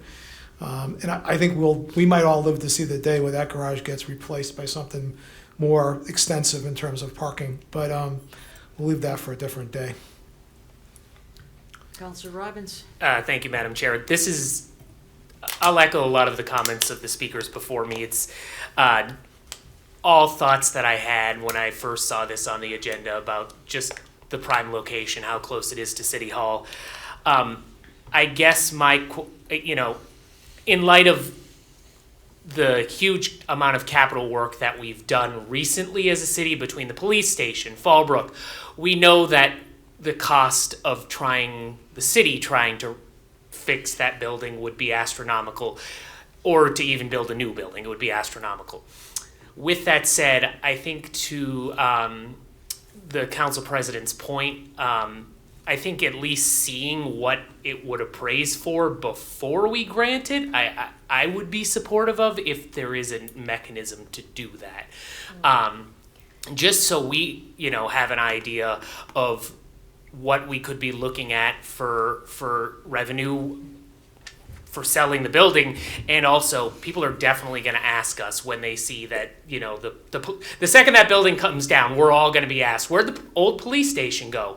Not right now, obviously, but this I just feel it down to my toes that the second that building comes down for something new to come in, we're all going to get phone calls saying, where did the police station go? How much did somebody buy it for? And I think it would be best if we could give them that educated answer of this is what it was, somebody said it was worth, and this is what we got. Councilor Shalfo Zephyr. Thank you. I agree with the council president's comments as well. I think, I don't know that there's any urgency, to declaring the surplus, so that, if we gave it further time, tried, to go the appraisal route, I think that's the responsible thing to do. I really do. I again, have seen paper streets and surplus buildings, and sometimes they don't work out the way you think they're going to work out. So, if we take a more cautious approach, a little bit more conservative approach, I think that would serve certainly our constituents well. Thank you. I'm starting to think the same way, and perhaps, it's our fault as a council that we probably should have referred it to the mayor, and asked this question to him about an appraisal as part of the referral. I don't know what the turnaround time is, but I'm starting to wonder the same thing. I don't know if it's going to make much of a difference as to what I would do in 2 weeks or 4 weeks, but maybe it's not a bad idea. There's a sense of urgency. It's been vacant and whatnot for how long? Is another 2 or 4 weeks gonna make a difference? If somebody's gonna buy it, if somebody's got an interest in it, everybody knows it's a process, and I don't know that 2 more weeks is gonna affect their process to, put an offer in, put a bid in, go through the whole thing and close on it. So maybe it might be a good idea to ask the mayor's office if he'd be willing to provide that. Okay, all set. I'm good.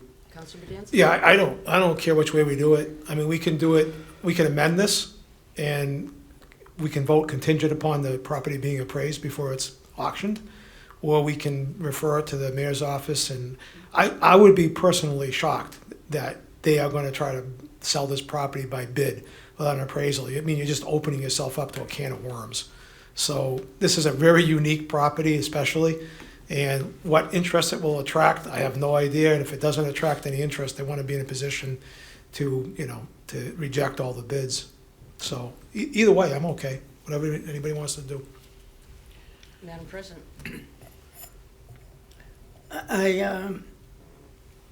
I understand what you're saying, but I would prefer to see the appraisal before it goes to the next step. I think of when we first had, the title of the program escapes me, but I can remember talking to the parents about and somebody, Councilor Robbins, you could probably help me, the first group that went into Jim Whitney's building on Adams Street. LCE. Yes. Leominster Center for Excellence. Yes. So when you think of how much money we spent in that building for that class setting, and now that we have a group on Lancaster Street paying high dividends in that building, I think we paid the build out in that building, to go in that building to provide another service for our students. I think we need to see what the value of this property is, whether we can do something in terms of, I mean, if we're paying exorbitant rents, maybe we could be looking at something, even if we can get a floor available, depending on the number of students, and we do have a CTE that's, you know, that's pretty well versed in a lot of things. I just think we need to talk about it a little bit more before, I'm not saying I have an opinion one way or the other, but I think being responsible, when I look at some of the rentals that we're paying and some of the things that we're doing, I just think we should slow down a little bit. And I did talk with Greg Chapdelaine about the RFP, because what got me started was that I saw the legal notice for the bids last week in the paper before we even talked about this. So I was a little concerned that it went backwards, so that's why I called Greg. And when I talked to him, he explained that they were just looking to get some bids and see if there was any appetite for it.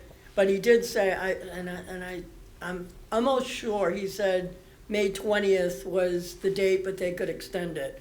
So we would have time to get an appraisal if the council feels that that's a good idea without changing the atmosphere of the RFPs. You could still continue that. If I may, my question becomes, and perhaps Councilor Bedanza, you may, as a former city solicitor, is there a requirement that we need to declare it surplus in order for the city to be able to get an appraisal? No. Okay, that's my only question. So no, if They need both of those things in order to sell it, but they can have the But they- appraisal ahead of time. So it doesn't matter which order it is? Okay. No, Almost opposite, you know, because we can appraise our own property without asking any questions. No, that's fine, and I would consider if the appetite of the council is to grant this more time and to send a request to the mayor's office to get an appraisal, I'm happy to do that. I say with one caveat, because if they go and get the appraisal and then we don't declare it surplus, then they just wasted the money for the appraisal. So for my purposes, I would prefer to see, maybe refer it back to the mayor and ask him if they'll appraise it. If he says they're going to appraise it, that's good enough for me. I declare it. I mean, we may have different opinions on whether we should declare it surplus or not. But if he says they're going to appraise it before they actually have an auction for it, then I'd be in a position to declare it surplus. See, I'd trust them, obviously. yeah. No, that would be, that would essentially be my recommendation as well, because I think that if they feel some hesitancy from the council to declare it surplus, are they going to invest the money to have a professional commercial appraisal at that point? Exactly. So I follow more closely along those lines. So I guess that would be my position as filling in on this under the city property as the acting chair tonight. It would be my recommendation to grant this on the condition of that we have a professional appraisal. Councilor knows where that is. Oh, thank you. In listening to everybody talking about this, and I believe, Madam President, you appraise properties. I know that when it's a commercial property, I believe that the people who go in have to bring everything up to code, right? Like, that's how it works. And if they can't bring it up to code, then they level the building. So one of my questions, and I don't know if you have the answer, is, can we look at what the appraisal difference is? Because it's really the land, to my knowledge, that's worth probably a lot more money than the building that's on it. Can they look at both of those? I don't know if I'm going too far out there, but say that building wasn't on it, we know the building's a mess. But now you've got me thinking, like, how much is that land worth? It's the package. You asking? Well, because I know you appraise I don't know if you just do Yeah, residential. I wouldn't venture that because I can't, according to my licensing, I can't offer that kind of information. Oh, no, I don't mean about the No, no. specific building, but like just generally speaking, it's really the land, right, that you're, That's not a fair assessment. No. It's the Okay. whole, I mean, the building could be a Right. detriment, the You'd building be could be, doing- You'd be an- doing all of yeah, it. it's the whole thing. yeah, but I'm assuming it's a detriment just because it's needed so much work to it. Somebody might really like the building and Right. have the expertise to come in and say, oh, I can fix this, I can Okay. do whatever. I mean, Okay, it's- thank you for the clarification. Okay, thank you. Yeah, Madam the only thing I want to clarify with the back and forth with Councilor Bedanza and yourself, I think you're thinking of the appraisal by the person that's looking to purchase it. No, No? no. Because I'm looking for us as a city to know what the understand value of the property is. Agreed. And I wouldn't want to declare it surplus before we know that. That's, Well, you can look at it two ways. That's one way to look at it. The other way to look at it is, I don't know what that commercial appraisal would cost. But if we spend that money and we don't declare it surplus, then we've sort of wasted that in a sense. But well, you can look at it either way. Do we have a ballpark figure of what that would cost? No. Like No. thousands, hundreds, no? Thousands. so, there are a number of different ways. It's what the scope of work you give Sure, someone to sure. do. So if you did a full-scale appraisal, Mhm. with the narrative and the whole, you're talking probably Oh. $8,000. Oh, okay. But you can do a limited appraisal and give it a narrower scope, and, whatever the charge would be for whoever you could get to do it. Thank you for that clarification. So, Madam President, I would make the recommendation that I'm going to request further time with a referral to the mayor's office, to the comptroller's office, regarding a professional appraisal. Whether they are inclined to do it at this point prior to it being declared, the property being declared surplus. So that would be my recommendation, and it asks you to check with a third member of city property. You're still in control. Oh, sorry. I Counselor agree. Noseworthy? I agree, Madam Chair, that makes a lot of sense to me. Okay. Madam President, we are making a recommendation to give this further time with a referral to the mayor's office and the comptroller's office regarding a professional appraisal of the property. Okay, I think you still need to get the vote. Any other Okay. discussion? Any other Sorry. questions, suggestions? Okay. I'm sorry, That's all right. I'm lost at It's- this point. Yep, All right, I'm going to, all those in favor of granting this further time with a referral to the mayor's office and comptroller's office, please signify in the usual manner by a vote of 8-0. C-64 is granted, given further time with those referrals, Madam Clerk. thank you, Madam Vice President. Okay, Ways and Means, 41-26. Is the Sorry. chairman ready to report once his Girl Scout cookie is totally consumed? Would you like I'll me to try. read it for you? 41-26. Ginny's Helping Hand Incorporated request to renew a license to deal secondhand articles at 52 Mechanic Street. We had a subcommittee meeting. Everything is in order with the referrals from the police and the treasurer's office. And it'd be my recommendation, it was our recommendation that we grant 41-26. Okay, you've heard the chair's recommendation. Are there any questions or comments? If not, all those in favor signify with the usual manner. Those opposed? Okay, by a vote of 6 with 2 abstentions. 6 and 2 abstentions. Isn't this like school? You gotta bring enough to share with everybody. I know, that's, Yeah, pass them around, Oh, here we go. Girl Scout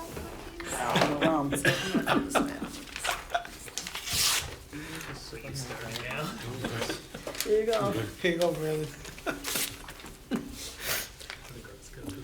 Okay, C-65, Ways and Means. Are you all set now? Yes, thank you. C-65, Dean J. Mazzarella, Mayor, presented the proposed CDBG budget/action plan for the City of Leominster, year 52. We have subcommittee earlier this evening. It was our recommendation to grant C-65. Unfortunately, Ellen Racine, who is wonderful at articulating all of this, could not be here this evening. She apparently was not feeling well today. But this program, as I explained, is a federal program. The mayor hands out this money at his discretion with, I'm sure the advisement of Ellen and others.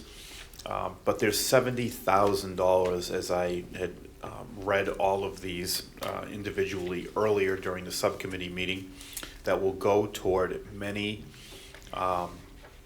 agencies within the city of Leominster that help so many people, such as the Beacon of Hope, Catholic Charities, Ginny's, Mulch for Military, Spanish Center. So that piece of it goes right to those organizations. And then we have another piece of it. Part of this $16,000 is a HUD loan. I mentioned during subcommittee meeting that I believe we made a commitment years ago for sidewalks in the core area. And so there's many more years to go to repay that loan, and said we would do it with future CDBG money, which we're allowed to do. Housing and rehab, which is huge, $251,404. Some expenses associated with that, $35,000. We also pay salaries out of here for people that administer this program as well. $80,000 for the CDBG clerk, and $7,000 goes to the coordinator. Administrative expenses of $5,000. So for those of us that have been here for a while, we definitely understand, and I'm sure we know someone who has benefited from this program. And if you don't know anyone yet, I'm sure eventually you will. Hopefully the federal government will never put this on the chopping block, which is something that I have been worrying about over the past couple of years. I'm fortunate that this is still intact. So once again, Madam President, it was our recommendation to grant C-65. Okay, you heard the chairperson's recommendation. Councilor Shalfo Zephyr. Yes, I support this, but I do want to recuse myself from the Ginny's Helping Hand line item, please. Same. Councilor Robbins. Ditto. And I will abstain from the Catholic Charities.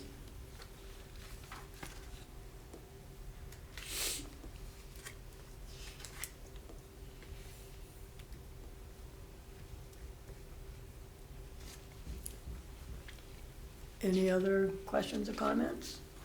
If not, let's do this by roll call, just for CDBG Action Plan, year 52, from July 1, 2026 to June 30th, 2027. Councilor Cormier. Yay. Councilor Cormier. Yay. Councilor Andrew. Yay. Councilor Noseworthy. Yay. Councilor Shalfo Zephyr. Yay. Councilor Robbins. Yay. Councilor Bedanza. Yay. Now be recorded as yay. A vote of 8-0. CDBG is approved.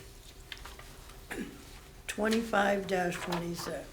Is the chair ready to report? I am, Madam President. 25-26, petitioner was actually, counsel for the petitioner was here this evening, and he asked for a leave to withdraw without prejudice. Based on the feedback that we've gotten in the ruling from KP Law, it seems that the petitioner is going to be best served to refile a new petition. So I would ask, it would be my recommendation that we grant leave to withdraw, and I'd ask you to check with the other member of my committee. Okay, Councilor Cormier. I agree. Okay. And I was copied on the exchange between Councilor Vini and Councilor Riley as well, so. All right, any other questions or comments? You've heard the recommendation. If not, we'll do this roll call just to be sure. Counselor Cormier. Yay. Counselor Cormier. Yay. Counselor Odinger. Yay. Counselor Noseworthy. Yay. Counselor Shalfo Zephyr. Yay. Counselor Robbins. Yay. Counselor Vidanza. Yay. Now be recorded as yea as well. By a vote 8-0, 2526 has been granted leave to withdraw. Public Service Committee, 38-26. Thank you, Madam President. So we had a public hearing earlier. National Grid was present this evening. Unfortunately, they did not have the information pertinent to whether or not the residents had their information squared away, so kept the public hearing open. I did attempt to schedule a Public Service Committee subcommittee this evening, but we had run out of time to do so. So at this point, I would recommend for this petition further time and continuing the public hearing. And as I mentioned earlier in the evening, if we could, there'll be 4 public hearings, if we could do this in such a way that we could try to schedule a public service subcommittee meeting that night as well, that would be great. And I ask you to check with members of my committee. Okay, Counselor Shalfo Zephyr. That works for me. I agree. Counselor Robbins. Okay. Okay, you've heard the chair's recommendation. Any other questions or comments? If not, we need to vote also on, we didn't do it, right, with the hearing? We didn't do that yet? Okay. That we did. 4/27/26 at 6:15, the continuation of the public hearing as well. So with that, all those in favor signify by usual manner. Those opposed, vote is 7-0 with 1 abstention. 39-26. Thank you, Madam President. Similarly, with 39-26, we had a public hearing earlier this evening where we found some new information that this is sort of a joint project with the prior petition. So having that information, and luckily the Ward 3 councilor pointed out that at least one of the residents who spoke last time from a car wash, that this petition would impact them. So I decided to keep the public hearing open again and give this further time. Okay, and we do have a hearing that we will look to establish for 4/27/26 at 6:20. Okay, you've heard Councilor Shalfo Zephyr. I agree. Councilor I agree. Robbins. Okay, committee recommendation is further time. And we have a hearing set for 4/27/26 at 6:20. Any other questions or comments? If not, all those in favor signify in usual manner. Those opposed? Okay, by a vote of 8-0, further time for 39-26. And Madam President, sorry to interrupt, I do just want to make sure that we get the schedule in there also for the subcommittee meeting, because that's for public hearings, so I just want to make sure we don't forget about that. Thank you. All right, new business. Any new business come before us? Okay, old business, second reading of an ordinance. Madam Chair. Thank you, Madam President. Second reading of an ordinance. Actually, I'm going to beg your indulgence for just a moment. I want to thank Councilor Susan Shalfo Zephyr. While she was filling in and she was the Legal Affairs Chair, she really helped push this through, get the language and everything just right in accordance with it, and she stuck it through even past her time as the chair. So I want to say thank you to Sue Shalfo Zephyr for your efforts on this and making it all possible. You're welcome. 3-26, Glenn Eaton, Executive Director, Montechusett Regional Planning Commission, request to amend the zoning ordinance to replace Article 15, accessory apartments, with a new Article 15 that complies with recently passed state law and make other changes to implement the new ordinance.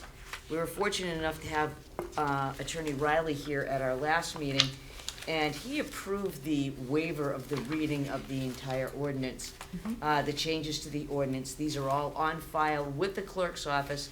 And Madam President, with your permission, I would like to waive the reading, suggest to anyone in the public that these are available in the clerk's office, and I believe shortly it'll be available online as well.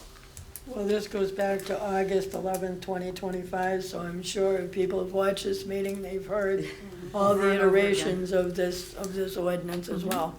So, So it would be my recommendation that we adopt the second reading of the ordinance, and I would ask you to check with the other member of my committee. okay. Councilor Clement? I agree. Okay, so we have a unanimous recommendation for the second reading of an ordinance, and I know we don't have to, but just because we've had so much, and I am gonna do a roll call because we all like it so much. So Councilor Cormier? Yay. Councilor Cormier? Yay. Councilor Ardra? Yay. Councilor Noseworthy? Yay. Councilor Shalfo Zephyr? Yay. Councilor Robbins? Yay. Councilor Bonanza? Yay. And that will be recorded as yea. Second reading of an ordinance is granted by a vote of 8-0. Any other old business come before us? The only thing I just wanted to point out under old business, because I know there's been a lot of discussion over a long period of time on the Orchard Hills development. And I know everybody was kind of waiting for the MEPR environmental monitor to report out on the findings. And I know it has been established. So just for any public that is interested in looking at that, it has all the comments of everyone that wrote and commented on the project. It's the MEPA, M-E-P-A, Environmental Monitor, and it's under, you can find it under eea.state.ma.us, and it should pop right up. So. Right, any other business? Councilor Cormier? I was just gonna make a motion to adjourn. Second. Oh, come on, it was, Councilor Shalfo Zephyr, you're getting slow on the draw here the last couple of meetings. All right, we have a motion from Councilor Cormier, a second by Councilor Robbins to adjourn. Yep. All those in favor signify in usual manner. Thank you, everybody, for your, and that's not bad, it's only 10 minutes to 9. No, that was, good job, Madam President. We moved it along.